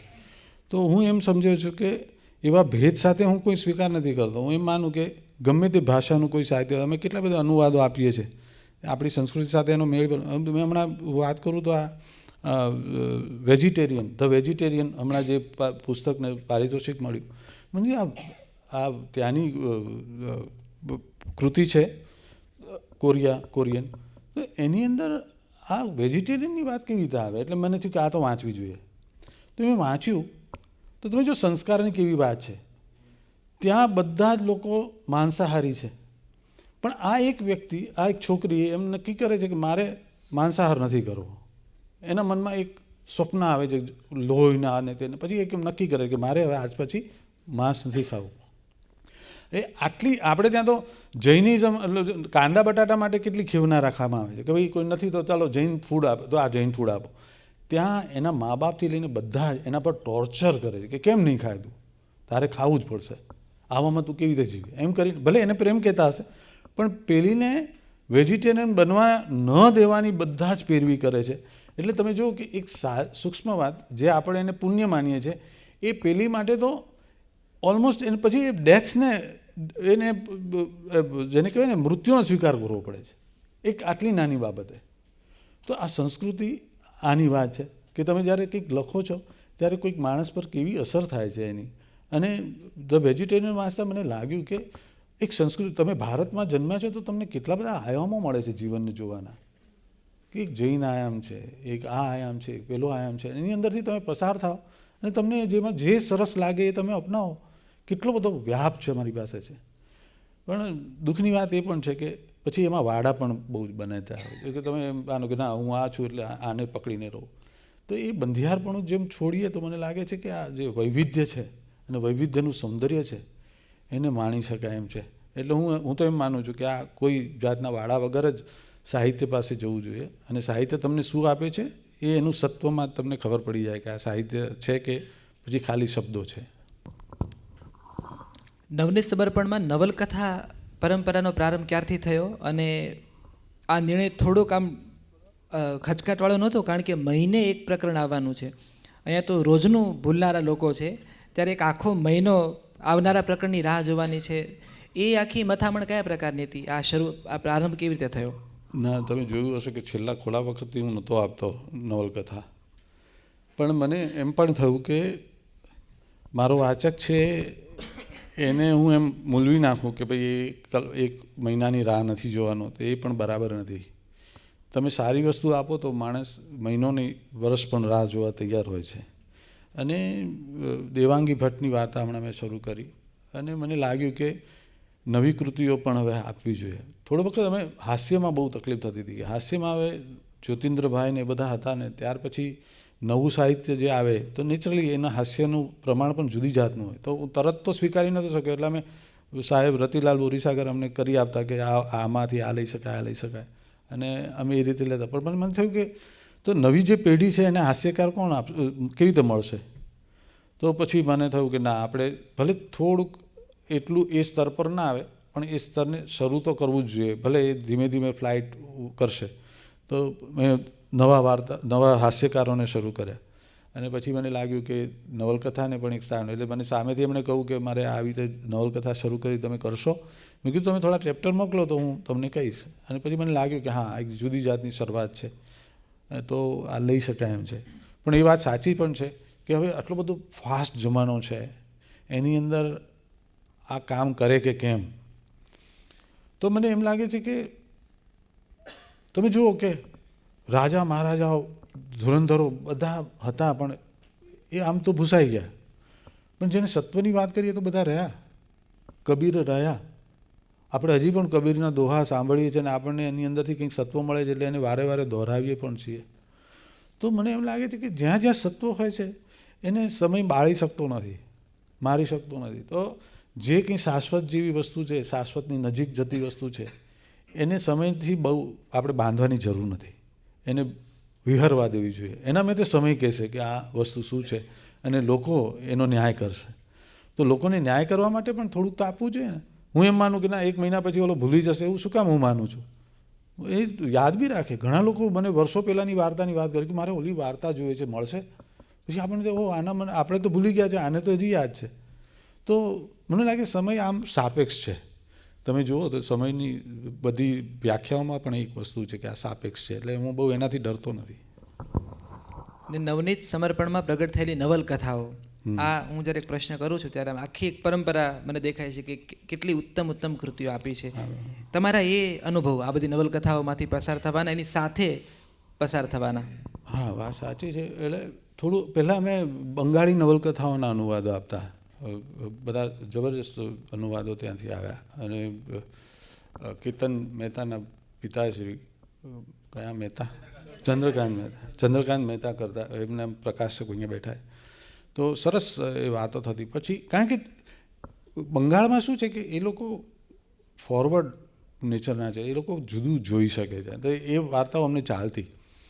પછી મેં જોયું કે આપણે ત્યાં જે નવલકથાઓ લખાય છે એ મોટે ભાગે સાપ્તાહિકોમાં રંજન માટે હોય છે, કે લોકોને જરા વાંચવાની ચટપટી થાય ને બધું. તો મને લાગ્યું કે એ તો આ લોકો કરે જ છે, તો મારે શું કામ કરવાની જરૂર છે? મારે એવી નવલકથા આપવી છે કે જેની ચટપટી ન હોય પણ તમને અંદરથી ક્યાંક સ્પર્શી ગઈ હોય, તમારા જીવનમાં કંઈક જુદું કરી નાખે. અને હું એમ ચોક્કસ માનું છું કે જો સત્વશીલ વસ્તુ તમે એક વખત વાંચો છો તો તમે જે હતા એના એ રહી શકતા જ નથી. તમારી અંદર એ, કારણ કે એનું કામ જ આ છે, એટલે તો સત્વ કહેવાય છે. તો એ સત્વ તમારી અંદર ક્યાંક ને ક્યાંક ઘર કરીને બેસી જ જાય છે. તો હું એમ સમજ્યો છું કે જ્યાં જ્યાં એવું મળે ત્યાંથી હું લઉં છું. તો મેં સૌથી પહેલાં ધ્રુવ ભટ્ટની વાર્તા પેલી સમુદ્રાંતિકે જોઈ. મને થયું આ માણસે કંઈક જુદી વાત કરી છે, આપણા જ એરિયાની વાત છે, અને એ એરિયામાં જે માણસો છે એની વાત છે, પણ એ માણસોની અંદર જે સત્વ રહેલું છે. તો પેલી છોકરી એને કહે છે તને કોઈ ના કે લે પાણી પી લે. મને થયું કે હા, આ છોકરી આવું બોલે જ. અને એણે જે પકડ્યું કે આ તો છોકરી નથી બોલતી, જગદંબા બોલે છે. મને થયું આ માણસ પામી ગયો છે કંઈક, કે આ છોકરીમાં આવું દર્શન કરી શકે છે. તો પછી મને થયું કે આ માણસને આપણે લઈએ. એટલે હું પહેલી વાર એમને મળ્યો, મેં કહ્યું કે તમે બીજી કંઈ નવલકથા લખો તો અમને જરૂર આપો. કે નવની સમર છાપશે? મેં કીધું હા. કેમ તમે એમ પૂછ્યું? તો કે મારી નવલકથાને કોઈ નવલકથા ગણતું જ નથી. મેં કીધું કંઈ ગણવાની જરૂર નથી, મેં તો કીધું ને તમે અમને આપો. એટલે અને ખરેખર એવું થતું હતું. કેટલાક કહેતા હતા કે આ પ્રવાસ છે અને કોઈ આ કે.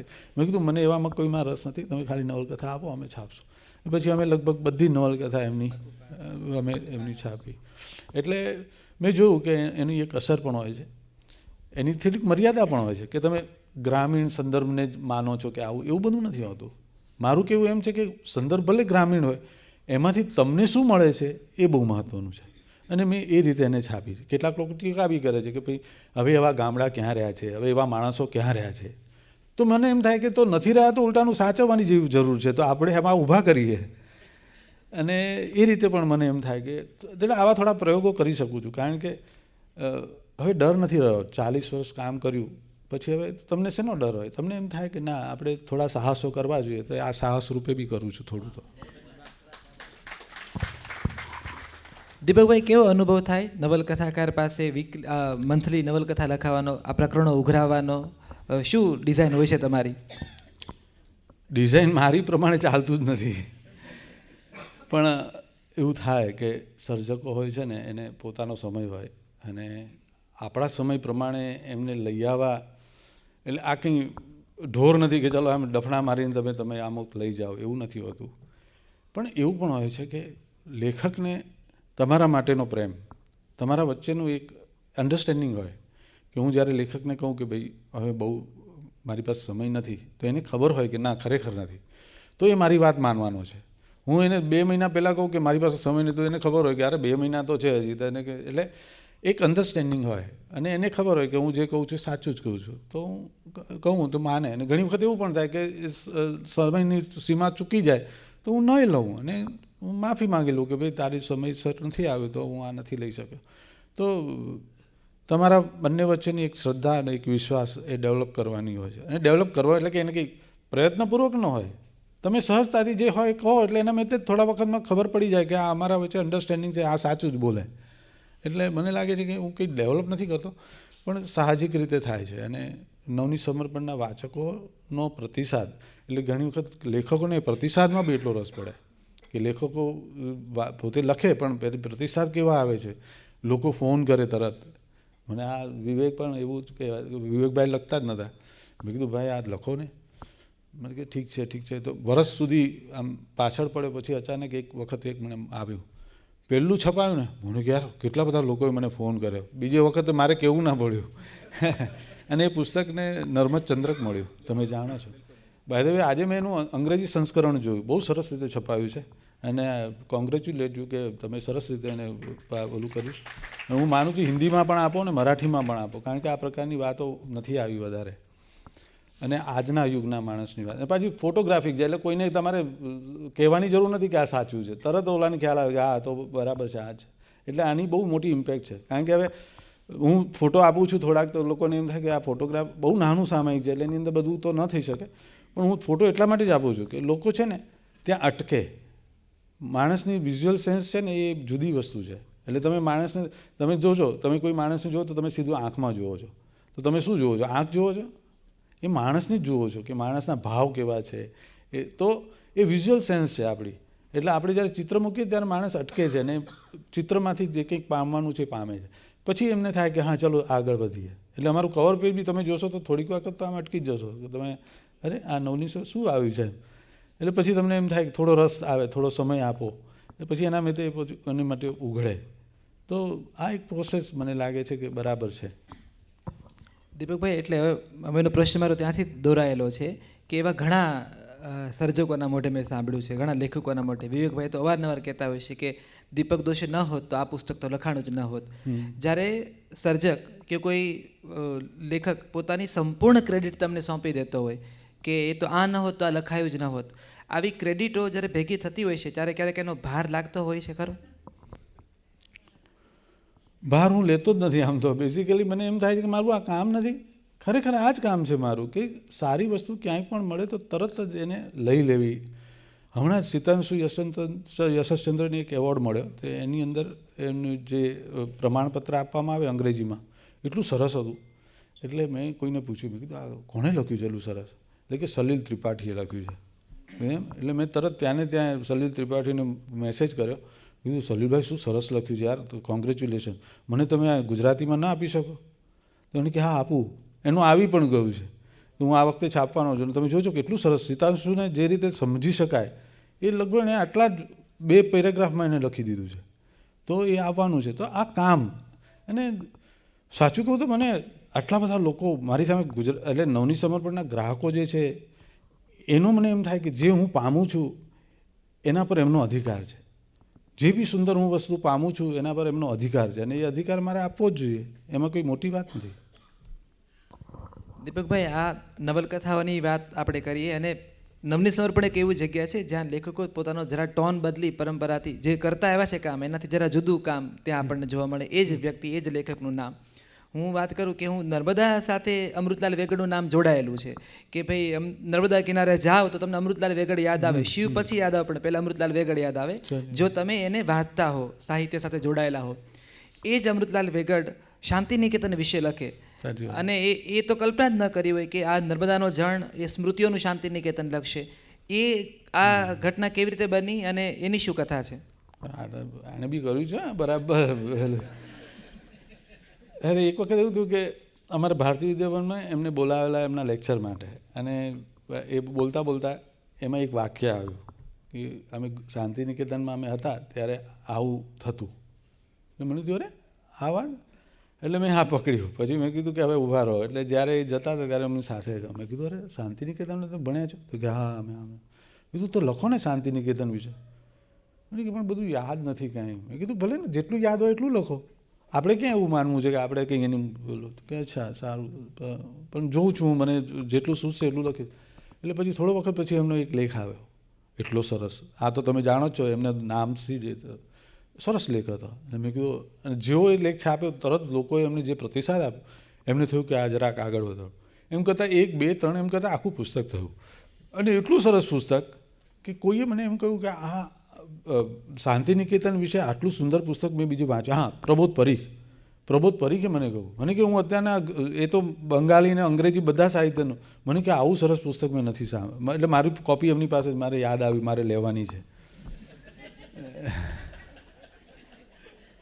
હું આ ટોન બદલવાની વાત કરું છું ને એટલે હું મિસ્કિનને પણ યાદ કરું છું હા. કે મિસ્કિન ગઝલ લખે, મિસ્કિન ગીત લખે, પણ મિસ્કિન લલિત સહસ્રનામા લખે. એ આ મિસ્કિન કેટલા જુદા છે. ગુણવંત શાહને બધા વાંચે છે, એની એ ભગવાનની ટપાલ વિશે કે વૃક્ષ તો લીલાછમ, રણ તો લીલાછમ ને આ બધી પરંપરા, પણ આપણે પ્રવાસી પારાવારના અમારા એ નવનીતના ગુણવંત કેટલા જુદા છે. સાચી તો વાત. આ તમારી જીદ હોય છે કે તમે લેખકને પોરસાવો છો? જીદ હોત તો પછી જોતું તું શું. પણ એક વસ્તુ છે કે એના મેં જ એવું રસાયણ છે આ કે લોકોને એમ થાય કે નવની સમરમાં આવે તો એના વાચકો સુધી આ પહોંચશે એમ. પહેલી વસ્તુ એ છે. એટલે હું કંઈ એમાં મહત્ત્વની વાત નથી ગણતો કે મેં કંઈ કર્યું, પણ એ વાત સાચી છે. વધારો કે આમની તમે મિસ્કિનની વાત કરી તો મિસ્કિન મેં જોયા કે એમનો કોઈક પ્રોગ્રામ હતો, એમાં કોઈક સાધુ જેવા માણસ આવેલા, મણકા ને બધું પહેરેલું, અને મને લાગ્યું કે આ તાંત્રિક હશે. એટલે એને ભાઈ વંદન કર્યું જે રીતે, અને ગુરુની આંખમાં મેં જોયું કે આ કંઈક જુદી વ્યક્તિ છે. પછી મેં એમને પૂછ્યું, મેં કીધું આ મારા ગુરુ છે, મેં કીધું કંઈક કરો ને એમના વિશે. કે શું કરવું એ તો, મેં કીધું તમે શું આના સંદર્ભમાં શું થયું? કે ના ઘણી વસ્તુ એમ કે લલિતા સહસ્રનામના તે હું કરતો હોઉં છું. મેં કીધું લલિતા સહસ્રનામ વિશે લખો. મને કે તમને ચાલે? મેં કીધું લલિતા સહસ્રનામ માતાજીના નામ છે, અને નામનો ઉઘાડ થાય એ તો શબ્દનો જ ઉઘાડ છે, ને શબ્દો દ્વારા સંસ્કારનો ને એ અનુભૂતિનો જ ઓલો છે. તો કે અચ્છા. તો એમણે કે મને કે હું એમને એમ નહીં આપું, મારા ગુરુને પૂછીશ. એટલે મેં કીધું હા તો પૂછો. એટલે એમણે ગુરુને કંઈક પૂછ્યું કે આ હું લલિતા સહસ્રનામ વિશે મને આ કહે છે તો લખું? મેં કીધું હા લખ. પછી મેં એ શરૂ કર્યું. હવે એનો એક સરસ પ્રસંગ કહી દઉં નાનામાં. મને કે દીપકભાઈ, મને કે શું કહું, મને કે આ એક ટોળું આવ્યું, નવની સમર્પણ આમ લઈને એને કોઈ કપડામાં બાંધીને એના પર એમ કે સાથિયાને એની પર ચોખાને એવું બધું લઈને. મેં કીધું નવની સમર્પણ હતું? મને જેમ કે કોઈ ગ્રંથનું. ના નવની સમર્પણ જ. મેં કીધું કેમ? તો કે લલિતા સહસ્રનામ આવે છે ને એ લોકો એનો પારાયણ કરે છે અને પાઠ કરતા હોય છે. એટલે એમ કે મને કહેવા આવ્યા કે તમારું આ આવે છે એમને ચાલુ રાખજો, અને કે એનું પુસ્તક આવે તો અમને આપજો. મેં કીધું અરે વાહ. એટલે આપણને એટલું જ નહીં, લાઠાએ મને ફોન કરીને કહ્યું, મને કે આ લલિતા સહસ્રનામ બહુ મજા આવે છે. લાઠા તો કેટલા મોડર્નિસ્ટ હતા, એને પણ આ ગમતું, કારણ કે માતાજીના નામ ને એના ઉઘાડ, એના અમુક સંદર્ભો આવે. હવે તમે એમ માનો કે હું નથી માનતો ભગવાનમાં, પણ તમારા ડીએનએ છે, તમારા બાપ દાદા બધું આ કરેલું છે, એટલે આપણે અહીંયા બેઠા છીએ. તો એ જે વસ્તુ છે ને એને ઉઘાડ મળતો હોય છે ક્યાંક ને ક્યાંક. અને મને એમ લાગે છે કે ઇન્ટ્યુટિવલી ક્યારેક થાય કે ભાઈ મને એમ થયું કે આને કહું આ લલિતા સહસ્રનામ લખ. એને ગુરુને પૂછ્યું ને એને કીધું કહ્યું, ને એ પુસ્તક થયું સરસ મજાનું. હજી પણ એની ઘણી આવૃત્તિઓ પણ થઈ. એટલે આ મને લાગે છે આ એક આવું રસાયણ જ હોય છે કે જે બનવાનું ઘટના છે તમને એ નિમિત્ત બનાવીને કરતા હોય છે તમારા દ્વારા. તમારે ત્યાં બહુ સરસ એક ઉત્તમ આવેલું કામ છે બટુક દિવાનજીનું, સંગીતકારોને સંગીત. એ એટલું ઉત્તમ સંપાદન છે, એટલું ઉત્તમ કામ છે કે એ રાગ વિશે કે કવિઓ, એ ગાયકો વિશે, વાદ્યો વિશે એ પુસ્તકમાં વાત થઈ છે. એ પણ નવનીતને ક્રેડિટ જાય છે. પણ જે શિલ્પ અને કળાને લઈને ઓલમોસ્ટ કોઈને રસ નહીં પડે એવા ડર સાથે આવતું હોય કે આમાં કોને રસ પડે, આસ્વાદ, કોઈ માણસ શિલ્પ સમજાવવા બેસે. નિસર્ગ બેઠા નિસર્ગ અહીંયા જ બેઠા છે. એટલે હું કહું છું કે જ્યારે આ તમે કામ જ્યારે પ્રકાશિત કરતા હો છો ત્યારે શિલ્પનો ફોટો તમે મૂકી દો છો, તમે પેઇન્ટિંગનો ફોટો મૂકો છો, ક્યારેક એવું લાગે છે કે આ મારી જગ્યા વધારે રોકે છે? જગ્યા રોકે છે શું કામ? હું એના માટેની જગ્યા છે, એને આપું છું. વાહ. કારણ કે મુનશીજીનું સ્પષ્ટ હતું કે આપણો જે વારસો છે એની અંદર કેટલાક શાશ્વત તત્વો છે. તો એ તત્વો આ સાયન્સમાં અને આ જે નવી નવી શોધો છે એમાં વહી ન જવા જોઈએ. તો આપણે આપણી સંસ્કૃતિ જે એના મૂલ્યો છે એને તો પકડી જ રાખવા, અને પછી એવું નથી કે એને વળગી રહેવું ફેનેટિકલી, પણ એમાંથી એ સારા તત્વો કાઢીને નવી દિશા તરફ આગળ જવું. તો હું એ જ કરી રહ્યો છું. મને એમ લાગે કે ના બરાબર છે, આ જે વાતો છે મૂર્તિની, માત્ર મૂર્તિની વાત નથી, એની પાછળનો એક સંદેશ હોય છે કે આ મૂર્તિ કેવી રીતે બની, શું કામ બની, ત્યારે લોકોની માન્યતા શું હતી, તો એ માન્યતા આજે આપણને બરાબર છે કે નહીં, એ બધો અવકાશ ખોલી આપે છે વસ્તુ. અને એ અવકાશ ખોલવાની જ વાત હોય છે આમ તો બેઝિકલી, અને કરવા જેવું જ કામ છે. આમ તો તમે મોટા મોટા મેગેઝિન જોશો તો પણ તમને લાગશે કે એની અંદર આ બધી વાતો હોય જ છે, તમે કોફી બુક જોશો તો પણ ખ્યાલ આવશે કે એમાં ચિત્રો અને એની સાથે સંદર્ભ હોય છે. તો આ કરવા જેવું જ કામ છે. એટલે એ જગ્યા રોકતું નથી, એ જગ્યાને શોભાવે છે.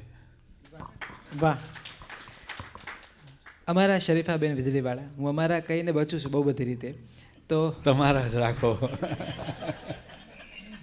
અમારા શરીફા વીજળીવાળા એ ધીર ગંભીર એની પ્રકૃતિ, અને જો કે અમારી પાસે નવજીવન પાસે ખડખડાટ હસતા શરીફાબેનના ફોટા છે, બહુ સુંદર. તો એ શરીફાબેન વિભાજનની વાતો કરે, અનુવાદની વાતો કરે અને સંપાદનની વાતો કરે, ઉત્તમ. અને એક એક એક ગાંભીર્ય એની આસપાસ સતત ઉર્જા હોય, એક ઓરા હોય એની આસપાસ. એ નવને સમર્પણ માટે જોક્સ લખે. હા, એ છે. એટલે ઘણા લોકો મને પૂછતા હતા કે આ એ શરીફાબેન છે. હું કહું હા, એ જ છે. એ કેવી રીતે બન્યું? આ વિચાર આવ્યો કેવી એટલે રીતે? મને એવું લાગે કે કોઈ માણસ સતત વિવેચક કેવી રીતે હોઈ શકે? ન હોય. માણસ માણસ જ છે, તો એની અંદર પણ આવું કંઈક હોય જ. અને જે પીડામાંથી પસાર થાય છે આપણે એની કલ્પના પણ ન કરી શકીએ. એમને એક મણકો કંઈ નથી, એટલે થોડીક વાર એમને ઊભા થઈ જવું પડે ને બધું. તો મને થયું કે માણસે સર્વાઈવ થવું હોય તો જીવનના દરેક રસમાંથી કંઈક ને કંઈક મળતું હોય. તો મેં જોયું કે એમણે ક્યારેક મને આવું મોકલ્યું ને, મેં કીધું આ શરીફાબેને મને મોકલ્યું છે. એટલે મેં એ શરીફાબેનને પકડ્યા. મેં કીધું શરીફાબેન બહુ સરસ છે, તો તમે આ કરો ને આપણે ત્યાં. તો કે તમને ચાલે? અમને તો દોડ્યું પછી. એના તો પુસ્તક પણ થયું. પણ તમે જુઓ કે કેટલું સરસ વસ્તુ છે કે એક ત્યારે તો ઓલા SMS આવતા, હવે પછી વોટ્સએપ થયું, ત્યારે SMS આવતા. એટલે અમે ત્યારે SMS આપ્યું. પછી મને થયું કે હવે SMS તો ઘસાઈ ગયા, એટલે અમે એનું વોટ્સએપ કર્યું. પછી એ બી થાકી ગયા. મને કે હવે થાક લાગે. મેં કીધું એમને થાક લાગતો હોય તો આપણે ન કરાય, એવી હિંસા નથી કરવી. એટલે મેં કીધું કંઈ નહીં, હવે નથી હમણાં તો હવે. અને મેં જોયું કે હવે ધ્યાન રાખવા જેવી બાબત છે કે આપણને છે ને જોક પણ હસાવી શકતા નથી, અથવા એવા જોક નથી બનતા કે જે ખડખડાટ હસવું આવે. એટલે આપણે હવે ચિંતાનો વિષય છે કે આપણે હસતા ભૂલી જશું. એટલે આ વોટ્સઅપ વાપરો એનો વાંધો નહીં, પણ એમાં જોક્સ ને આ બધું આવે તો એને શેર પણ કરો અને એની સંવર્ધિત આવૃત્તિ બીજાને મોકલો. દીપકભાઈ, આ નવની સમર્પણ સામે એક હાથમાં લઈએ, પાના ફેરવીએ ત્યારે સૌથી પહેલાં મુનશી દર્શન આપે છે. આજે આટલા વર્ષો પછી પણ મુનશીનો અવાજ તમે નિયમિત મૂકો છો. એની પાછળનું કારણ અને એની પાછળનું તમારું મૂળ એજન્ડા? મુનશીની તમે જુઓ કે મુનશી કેટલી બધી સંસ્થાઓ ઘસાઈ ગઈ છે, કારણ કે એની પાછળ એનું જે ચિંતન હોય છે એને પકડીને એને ન્યાય આપવાવાળા નથી મળતા. તો તમે નવજીવન આજે આવું તમને દેખાય છે, એની પાછળ આ માણસે એને એક બળ આપ્યું, એને આગળ ધક્કો માર્યો. જો એમને એમ બેઠા રહ્યા કે ના હું ખાલી કાંતીશ બેઠા બેઠા, તો આવા બૂટ પહેરીને ન બેઠા હોતા. એટલે એક કાંચવાનું જરૂરી નથી, ગાંધીજીનો સંદેશ જરૂરી છે કે તમે સાહસ કરો, આગળ વધો અને તમારું ફ્રીડમ તમે મેળવો, સ્વાશ્રય તમારું, અને એમાંથી તમને જે કંઈ સંતોષ. તો મને એમ લાગે છે કે આ વાત મને લાગે છે કે મુનશીજીનું જે દર્શન હતું એ લોકોને ખબર હોવી જોઈએ કે મુનશીજી શું વિચારતા હતા. અને સાચું કહું તો મુનશીજીનું તત્વજ્ઞાન છે એ મને બહુ જ, એટલે ગાંધીજીને આના વિશે એમ કહેવાય છે કે ના ગાંધીજી એમના વિશે ઓલું કહેતા હતા કે આ નથી બરાબર, પણ મુનશીજીએ ક્યારે એમ નથી કહ્યું કે ના આ બરાબર નથી. મુનશીજી કે મને એમ લાગ્યું છે સાચું, એટલે હું તો આ જ લખીશ. એટલે કળા ખાતર કળાનો સંદર્ભ એમના મનમાં ચોક્કસ જ હતો. અને એમની દીકરી જ્યારે સાધ્વી થવાના હતા ત્યારેનો એમને એક પત્ર છે, અત્યારે અમે છાપ્યો છે, એટલો સુંદર પત્ર કે એમણે રામકૃષ્ણ પરમહંસ મંઠમાં જવાના હતા, તો એમણે જે લખ્યું છે કે તમે જાઓ એનો વાંધો નથી, પણ તમે આ જે દુનિયાનો એમ છેદ ઉડાડવા માગતા હો તો એ મને યોગ્ય નથી લાગતું. અને મને જ નહીં, તમારા જે ગુરુ છે એ પણ એને ઓલું નહીં માને. એમ કરીને એમણે આખી વસ્તુ ભૂમિકા લખી કે સમાજને કેવી રીતે જોવો જોઈએ, અને તમે સમાજમાંથી ભાગવાની જરૂર નથી, સમાજને કેવી રીતે સ્વીકારવો એની વાત. તો મુનશીજીનું જે દર્શન છે એમ હોલિસ્ટિક દર્શન છે. તો એ હોલિસ્ટિક દર્શન હું એમને એમ આપી દઉં કે નવની સમર્પણ, તો તમે કહો છો એમ દીપકભાઈ તમે આ કરી નાખ્યું, દીપકભાઈ તમે, અરે પણ એની પાછળ એક મોટો આધાર છે. મારી પાછળ એક મુનશીજીની સંસ્થા છે, એક ઓફિસ છે, એને ફાઇનાન્સ કરતી એક ઓલી છે, તો આ કામ થઈ શકે છે ને તમારા સુધી પહોંચી શકે. તો એ મુખ્ય વ્યક્તિને તો કેવી રીતે ભૂલી શકાય? મને લાગે છે કે જરૂરી પણ છે. એક પાનું આવે છે એની અંદર ક્યારેક એક એવો વિચાર પણ આવે છે કે જે આપણને એમ આજે લાગે કે અરે વાહ આટલી સરસ વાત મુનશીજીએ કરેલી. તો એ રીતે હું જોઉં છું કે મુનશીજી તો હોવા જ જોઈએ, અને મને લાગે પહેલાં પાને જ હોવા જોઈએ. ને ગુજરાતના ઘણા બધા વાચકો વતી એક સવાલ પૂછું છું, આ ભાણદેવને જોયા છે તમે? જોયા છે? ભાણદેવ, કારણ કે અમે જ્યારે પણ ભાણદેવના પુસ્તકો જોઈએ, નવનીતમાં પણ ભાણદેવની કૃતિઓ, 150-200 પુસ્તકો થયા એમના, સાહેબ. અને એ વ્યક્તિને અમે ગૂગલ ના પાડે છે કે આના સિવાય બીજું પૂછો એમ. અચ્છા, એવું કહે છે? એટલે ભાણદેવને તમે મળ્યા છો ક્યારેય રૂબરૂ? અનેક વાર. એમનો મોરબીમાં આશ્રમ છે અને એકદમ વેરાન જમીનમાં એમણે 1000-2000 ઝાડ ઉગાડ્યા છે અને ત્યાં એમનો આશ્રમમાં અમે હમણાં જ છેલ્લે ગયા ત્યારે અમે જવાના તો બીજી કે તેમનો ફોન આવ્યો કે તમે અહીંયાથી પસાર થાવ તો આવો ને અમારે ત્યાં. તો અમે ગયા અને જોયું કે ખરેખર બહુ જ યોગી માણસ છે. અને શિક્ષક તરીકે જે કે યોગ પણ એટલે અમારે ત્યાં યોગ વિદ્યા, ભાગવત વિદ્યા, એ બધી સિરીઝ એમની આવી. તો કોઈ પણ વસ્તુનો સાર આપી દેવો બાળકોને સમજાય એવી ભાષામાં, તો આવું કામ કરવાવાળા ઓછા છે. અને પોતે સંન્યાસી છે એટલે એમની પાસે અવકાશ પણ છે. પોતે યોગી છે એટલે એમનું શરીર પણ એમને સાથ આપે એવું છે. અને સમજ છે એમણે થોડો વખત ગુરુઓમાં, અને લોકભારતીના શિક્ષક એટલે લોકભારતીનો સંદર્ભ પણ એમનામાં આવે. એટલે ઇતિહાસ વિશે, પ્રવાસ વિશે લખે તો પણ એને ત્યાંની બધી વસ્તુ હોય, એ બધું બરાબર ધ્યાન રાખીને એનું કરીને લખતા હોય. એટલે ભાણદેવ છે, અને જોતો હોય તો તમારે ફોન કરી શકો, મારી પાસે છે ફોન નંબર એમનો. દીપકભાઈ, મુખપૃષ્ઠની વાત કરી.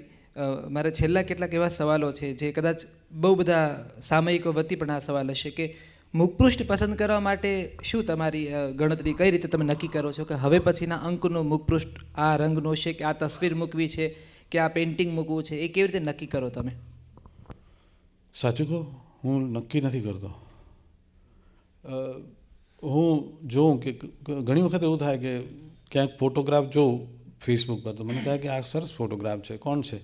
એ વ્યક્તિને તરફ ધ્યાન આપું. પછી મને લાગે કે આને કહેવા જેવું છે, તો હું એને કહું પણ ખરા કે થોડા ફોટોગ્રાફ મોકલશો નવની સમર્પણ માટે. તો એ પહેલાં હોય તો કેટલાક આડા ફોટા મોકલે, એટલે મારે એને કહેવું પડે કે અમારું નવની સમર્પણ આમ હોય છે, આડો મોકલો તો અમારે જરાક તકલીફ થાય, એટલે પછી એ થોડા ઊભા મોકલે. એમ કરતાં કેટલીક વસ્તુ એવી હોય, બહુ સુંદર ફોટો હોય, પણ નવની સમર્પણનું ટાઇટલ મૂકવા માટે જગ્યા ન હોય, તો એ બધું પણ ધ્યાન રાખવું પડે. એટલે ઓલાને એમ થાય કે અરે એટલો સરસ ફોટો મોકલો ને કેમ ન લીધો, પણ મારે એને પાછું સમજાવવું પડે કે આ ફોટો બહુ સરસ છે પણ એમાં નવની સમર્પણ માટે જગ્યા નથી, એટલે આ નથી લેવાયો. પણ આવા બધાની સાથે મારો સંપર્ક છે, જીવન સંપર્ક. એમાં આ એક ફોટોગ્રાફર પણ બેઠા છે તમારા, અને મને એમ લાગે કે આ ફોટોગ્રાફ અમને ચાલે એવો છે, તો એને સામે ચાલીને હું કહું. ક્યારેક પેઇન્ટિંગ જોઉં. હમણાં મેં છેલ્લી પેઇન્ટિંગ છાપી અતિલ ડોડિયા અને અંજુ ડોડિયાની દીકરી છે, અને ન્યૂયોર્કમાં હમણાં કામ કરી. તો મને થયું કે આ નવી પેઢીને તો આપણે લાવવી જોઈએ. તો જ્યારે મેં જોયું કે આ એની દીકરીના છે, તો મેં કીધું કે એને કોને અમને પેઇન્ટિંગ આપે? તો અતુલે પોતે જ મને આપ્યું. અને મેં જોયું કે એકદમ જુદું જ લાગે છે. નવની સમર્પણ જાણે કે એમ 10 વર્ષ યંગ થઈ ગયો ને એવું લાગે. કોઈને એમ થાય કે આ શું છે, તો એને સમજવાનું કે આ કોણ છે. એને થોડું પોતે પણ મહેનત કરવાની કે ભાઈ આ નવા કોઈ આર્ટિસ્ટ છે, એના તરફ તમારે કઈ રીતે જોવું છે એમ. એટલે હું આ એક મેં કહું એમ કે આ હોલિસ્ટિક જ છે બધું. એમ તમે એમ કહો કે હું કેવી રીતે આમ પ્લાનિંગ કરું, તો પ્લાનિંગથી આ કંઈ ન થાય.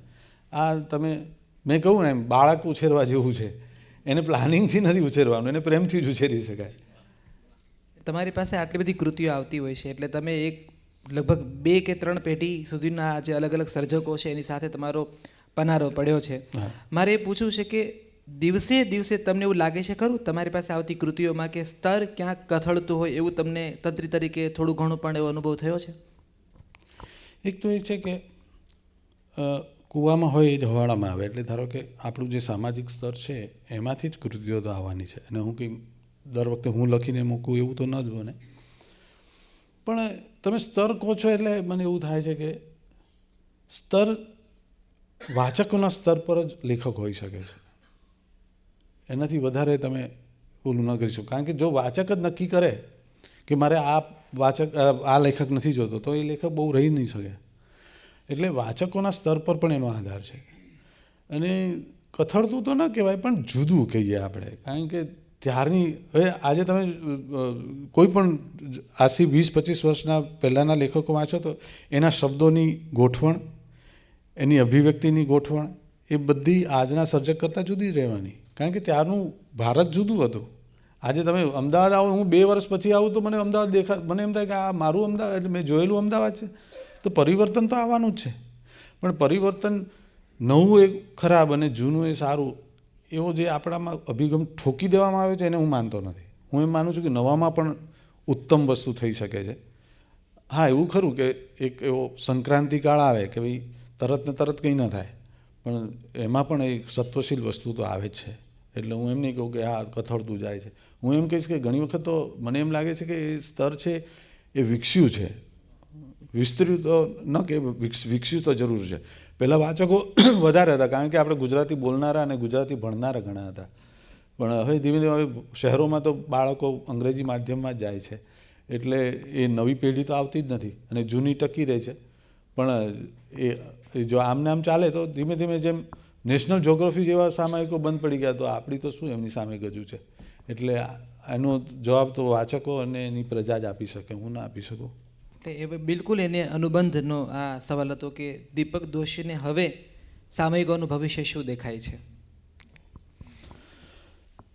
સામાયિકોને આપણે કોને કહીએ છીએ એના પર એનો આધાર છે. જો હું એમ માનું છું કે જો મંથલી હોય તો એ હવે બદલાશે એવું મને લાગે છે, કારણ કે જે ઝડપે આપણે હવે આપણી સામે ઇન્ફોર્મેશન આવે છે એ ઝડપે જો આપણે નહીં ચાલીએ, બીજું કે એ ઝડપે ચાલે એનોય વાંધો નથી, પણ એ ઝડપની વચ્ચે બનતી જે ઘટનાઓ છે એનું જો સત્વ આપણે પામી નહીં શકીએ તો પછી ઘટના જ બની તો પછી મતલબ ફિંગરપ્રિન્ટ પર એક જ સેકન્ડમાં તમને દેખાશે કે અત્યારના આ બન્યું, આ ઘટના બની, ઓલા ટ્રમ્પ આમ બોલ્યા અને આવું થયું, તો તમારી પાસે એ તો છે.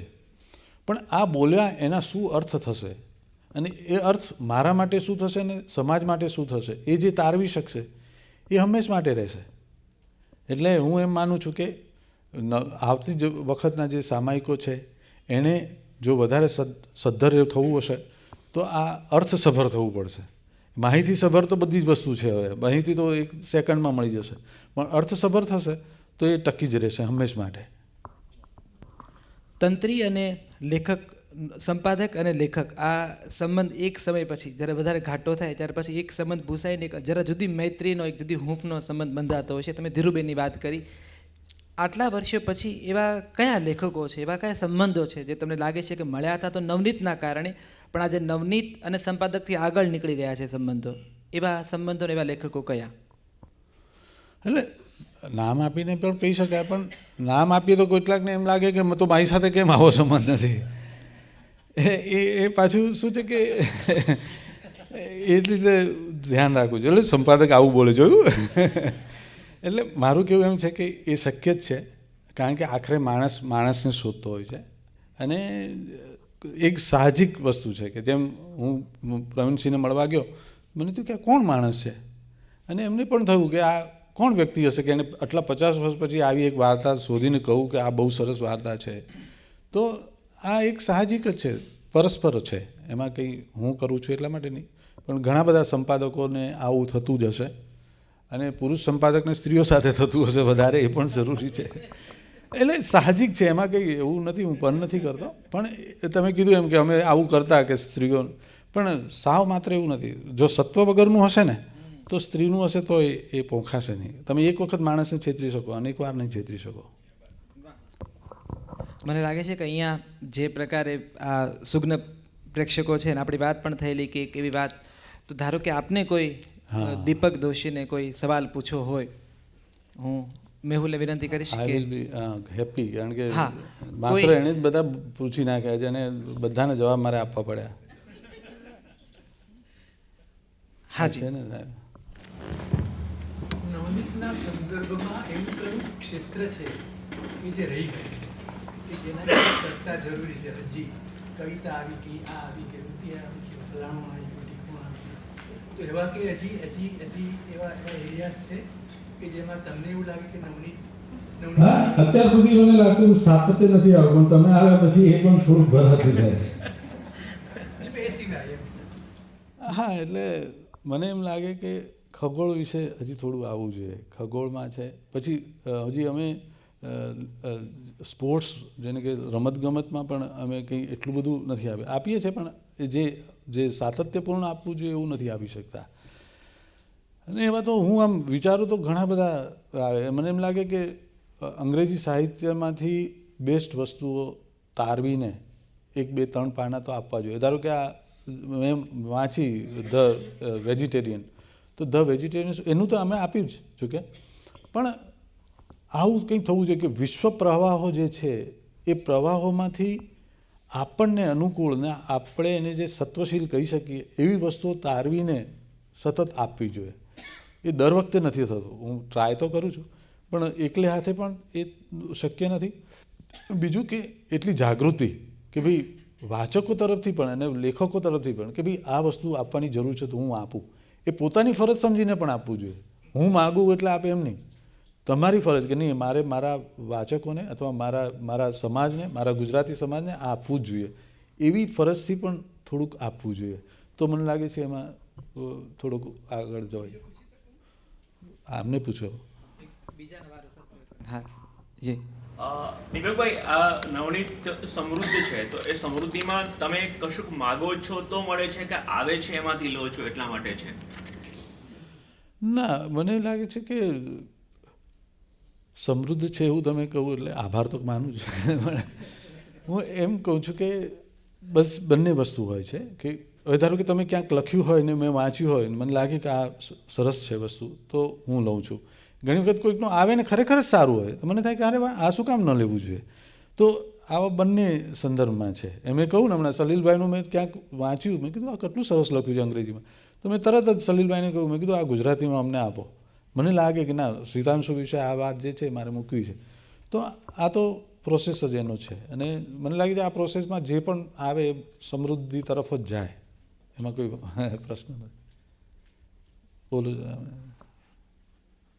નવનીત ઘણા વખતથી વાંચ્યું નથી એનો શોખ છે આજે, પણ મારો પ્રશ્ન એ છે કે ઘણી વખત હવે આપણા ઘરમાં બાળકો વગેરે અંગ્રેજી મીડિયમમાં હવે ગુજરાતી વાંચી ના શકતા હોય એટલે ઘણા બધા મેગેઝિનમાં એક ટ્રેન્ડ હોય છે કે થોડું થોડું અંગ્રેજીમાં બી આવે જેથી કરીને બાળકે પુસ્તક ઉપાડે અને આપણા એ મેગેઝિનના ટેસ્ટ અને ક્વોલિટી પ્રમાણે હોય તો એવું કોઈ અવકાશ ખરો? અંગ્રેજીમાં એવા સામાયિકો છે જ. એટલે અમારું ભવંસ જનરલ પણ ભવંસનું જ છે. એટલે એ અમારા માટે બહુ અનુકૂળ કદાચ નથી. એટલે બીજા કોઈ સામાયિક આવું કરે તો એમાં વાંધો પણ ન હોવો જોઈએ.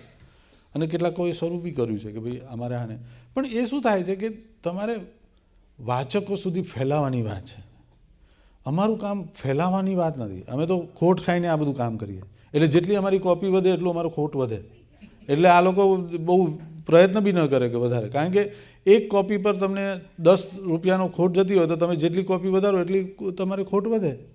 એટલે આ જે કામ થઈ રહ્યું છે માત્ર ને માત્ર સાહિત્ય, સંસ્કાર અને જીવનનું સામાયિક એના સંદર્ભમાં જે કંઈ થઈ શકે એ કરવાની વાત છે.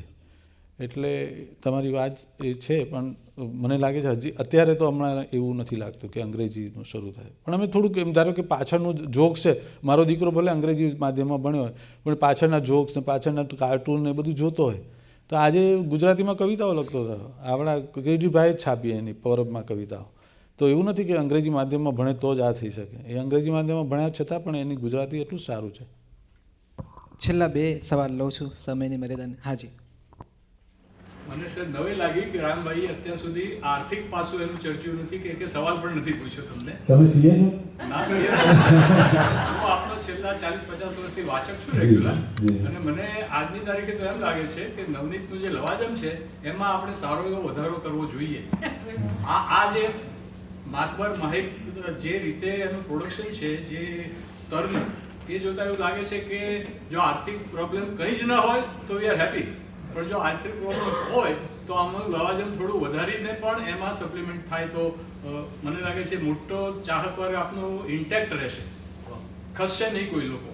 આ એક સજેશન તરીકે. અને મને નવી એટલા માટે લાગે કે રામભાઈ આર્થિક પાસું નહીં અહીંયા ચાલશું એવું કંઈ નક્કી કર્યું છે. બહુ નબળું છે સર. એટલે મારું પણ નબળું છે, પણ અમે લોકોએ એક મેગેઝિન 20 વર્ષ સુધી ચલાવ્યું છે. બિલકુલ. અને એમાં વિચાર વલણ આપને ખબર છે, વિચાર વલણ. અને મારા મુખ્ય મુનિભાઈ અહીંયા જ બેઠા છે, મુનિભાઈ દવે અને હું નિરંજન શાહ. પણ આ જે મૂંઝવણ અત્યારના દરેક માસિકને રહે છે, કુમારથી માંડીને માતબર હોય કે ગમે તે હોય, પણ તો એમાં આટલું સરસ પ્રોડક્શન અત્યારે આપણું પરબનું કેવું સરસ પ્રોડક્શન આવે છે, પણ એ લોકો ખોટ ખાય છે.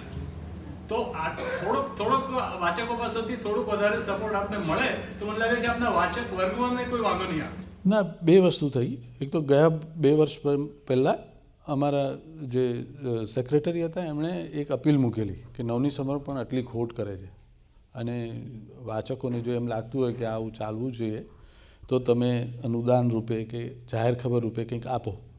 તો એનો પણ પ્રતિસાદ મળ્યો. પણ હું જે સમજ્યો છું એ સમજ્યો છું કે વાચકો દયા ખાઈને કંઈ કરશે ને તો એ ટકશે નહીં, કારણ કે એ શાશ્વત નથી. વાચકોએ જે કંઈ કરવાનું છે ફરજ રૂપે કરે. એટલે ધારો કે હું વાંચવાનું નક્કી કરું ને ગમે તે રીતે એને ખરીદવાનું કરું તો એ વાત શકે, કારણ કે એક માણસ પર ખાલી 350 રૂપિયાનો બોલો આવે. જ્યારે કોઈ ડોનેશન આપે, ઘણી વખત 1-2 લાખ રૂપિયા આપે તો ડોનેશન તો આવે તો પાછું એ જ જે વસ્તુ છે ડોનેશન તો ખલાસ થઈ જ જવાનું છે. પણ એક વાચક જો ઊભો થાય તો શું થાય કે એક શાશ્વત વસ્તુ એની રહે કે ભાઈ આ માણસ પૈસા ખર્ચે છે અને આ પૈસા આના માટે ખર્ચે છે, તો એ કદાચ ચાલે. અને સાચું કહું તો મને એવું લાગે છે કે ગુજરાતીમાં આપણે જે મૂલ્ય પ્રથા ઊભી કરી છે ને એ ક્યાંક ગડબડવાળી છે. શ્રીરામ લાગુએ એક બહુ સરસ કહેલું કે જ્યારે આપણે શહેરમાં વસીએ છીએ ત્યારે અનેક લોકોને મળીએ છીએ, એમાં જુદા જુદા પ્રકૃતિના જુદા જુદા ધર્મના લોકો હોય, તો એની વચ્ચે જીવવા માટે તમારે શું જરૂરી છે કે જેમ હવા પાણી ખોરાક જરૂરી છે ને એમ તમારે વાંચન જરૂરી છે. કારણ કે વાંચન તમને આ બધાની આંતરિકતાનો પરિચય કરાવે અને તમે એ લોકોની સાથે કેવી રીતે મિક્સ થવું, કેવી રીતે એની સાથે વ્યવહાર કરવો એ તમને શીખવાડે છે. અને એ તમારે જરૂરી છે, કારણ કે તમે મોટા વિસ્તાર પહેલે એક વખત ગામમાં રહેતા હતા કે તમારો બ્રાહ્મણ વાળો ને તમારો આ વાળો ને તે વાળો, તો ત્યારે ચાલી જતું હતું. આજે શહેરમાં તમારી બાજુમાં કોણ છે એ તમને ખબર નથી, પણ તમારે એની સાથે વ્યવહાર તો કરવો જ પડવાનો છે. તો એ કેવી રીતે કરશો? એટલે આ જે જો વાંચન હશે તો તમને ખ્યાલ આવશે કે તમારી અભિવ્યક્તિ શું છે, અભિવ્યક્તિના કેટલા માધ્યમો છે, આ માણસો કેવી રીતે વર્તે છે. તો આ જે મૂલ્યનિષ્ઠા એક ઊભી થાય કે નહીં મારે આ તો કરવું જ જોઈએ તો આ થઈ શકે. બાકી મને નથી લાગતું કે દયા પર કંઈ વસ્તુ વધારે ટકે. જી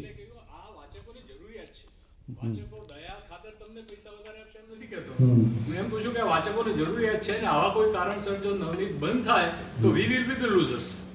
ના એ મુદ્દો છે મારો. બસ વાત સાચી છે તમારી, પણ કેટલાક બધા મને જે પ્રતિસાદ મળ્યો એ કેટલાક લાખોમાં મળ્યો અને કેટલાક તો નાના નાના ગામોમાંથી ટીચરોએ અમને કહ્યું કે અમે મારો તો હવે એમ કે હું રિટાયર છું પણ મને રિટાયરમેન્ટ પછી જે કંઈ મળ્યું છે એમાંથી હું તમને આટલા 1000 રૂપિયા મોકલું છું અને પ્લીઝ સ્વીકારજો.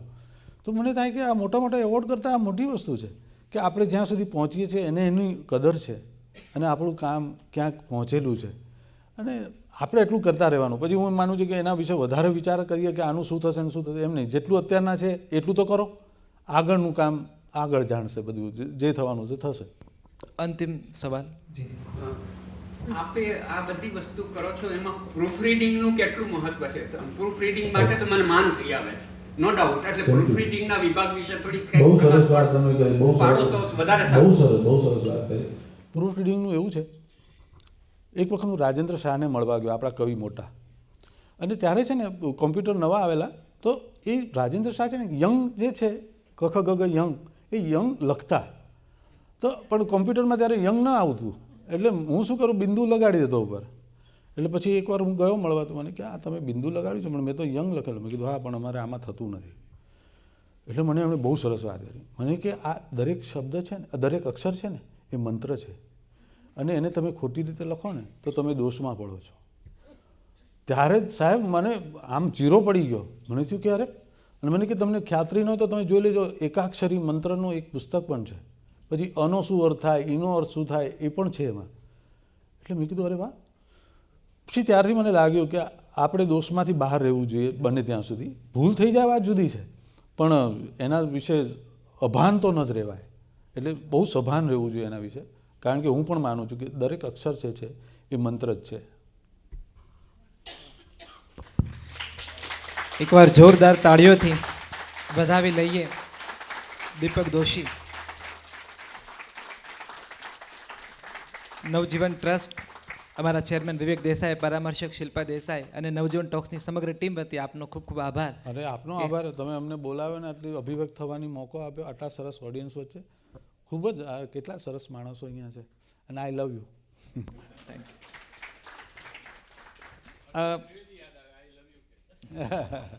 હા, એ જો સારું હોય તો એમની પાસે એવી શીખવા જેવું જ છે. આજે મને સોરી એક વસ્તુ, એક 93 વર્ષના બેન મને ફોન કરે છે, મને કે દીપકભાઈ તમે જવાના છો અમદાવાદ, બહુ સરસ, મને બહુ સારું લાગ્યું, મને તમે બહુ ગમો છો મને. તો મને થયું કે આ 93 વર્ષના બેન આટલું સહજતાથી કહી શકે તમે મને બહુ ગમો છો. તો આપણે એને કોઈ ખોટો મતલબ તો લેતા નથી, પણ એટલે કહું છું કે હું શું કામ ન કહી શકું આઈ લવ યુ. ખૂબ ખૂબ આભાર દીપકભાઈ. જી. અને જે હવે મિત્રો જે નવજીવન ટોક સાથે નિયમિત જોડાયેલા છે એમની એક આજ સવારથી મને ફરિયાદ હતી કે ભાઈ કેમ મેસેજ આવતા નથી, એટલે પહેલાં હવે એક ખાલી નાનકડો ખુલાસો કરી દઉં કે કંઈક ટેકનોલોજી બદલાણી, ચકરડું ફર્યું છે કે હવે બ્રોડકાસ્ટ મેસેજ બંધ થયા છે. એટલે 2 દિવસથી અમારી ટીમ એની પાછળ જ તે મહેનત કરી રહી છે. એટલે હવે અમારે કમનસીબે એક કમ્યુનિટી ક્રિએટ કરવી પડે છે વોટ્સઅપ પર. તો જે સાંભળી રહ્યા છે, જે જોઈ રહ્યા છે, જેમને મેસેજ નથી મળ્યા, એના કોન્સ્ટન્ટ મેસેજ આવે છે, બધાને માફી સાથે મારે કહેવું પડે છે કે આપ એ કમ્યુનિટી જોઈન કરી લેજો, જેથી આપણને આવનારા ઉપક્રમોના આમંત્રણ અને વીતેલા કાર્યક્રમની યુટ્યુબ લિંક એ કમ્યુનિટી મેસેજ દ્વારા મળશે વોટ્સઅપમાં. તો અમારી ટીમ આ છેલ્લા 3 દિવસમાં હમણાં મહેનત કરી રહી છે કમ્યુનિટી ક્રિએટ કરી એક નંબરને, કારણ કે 1200+ નંબર છે, એટલે બધા નંબરને ભેગા કરવામાં થોડીક વાર લાગી રહી છે. એટલે એના વતી હું અત્યારે માફી ચાહું છું. આવનારા કેટલાક ઉપક્રમની વિગતો તમારા સુધી પહોંચાડું છું. હવે આપણે મળીશું 30 નવેમ્બરે, અને 30 નવેમ્બરે અમારા માટે એક બહુ અગત્યનો આ ઉપક્રમ થવાનો છે, કારણ કે અપૂર્વ આશર એ શબ્દ વિશે વાત કરવાના છે, અને નવજીવનનું ભવિષ્ય, આ જે પુસ્તકો જેને આ લઈને આપણે વાત કરી રહ્યા છીએ કે નવજીવન ભવિષ્યના આ વાચકો માટે અને આ ગુજરાતી પુસ્તકોના સંદર્ભમાં શું વિચારી રહ્યું છે, શું કામ કરે છે, એ આગળના 25 વર્ષને ધ્યાનમાં રાખી જે પણ કંઈ થઈ રહ્યું છે એના વિશે એ વાત કરવાના છે. તો એ ઉપક્રમ 30 નવેમ્બર રવિવારે સાંજે 5 વાગે.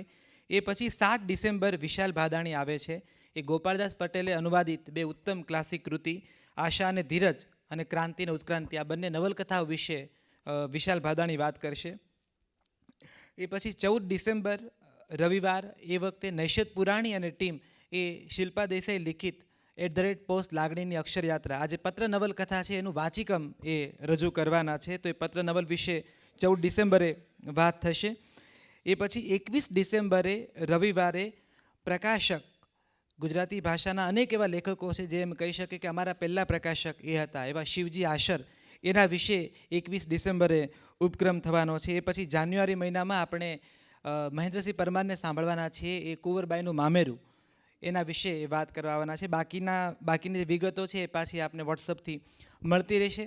અને મેં ફરી કહ્યું એમ કમ્યુનિટી આપ જોઈન કરજો. દરવાજા પાસે ડાયરી છે, જે લોકો આજે પહેલી વાર આવ્યા છે એમને વિનંતી કે પોતાનો વોટ્સઅપ નંબર ત્યાં નોંધાવે, તો વીતેલા કાર્યક્રમની યુટ્યુબ લિંક અને આવનારા કાર્યક્રમની વિગતો તમારા સુધી પહોંચે.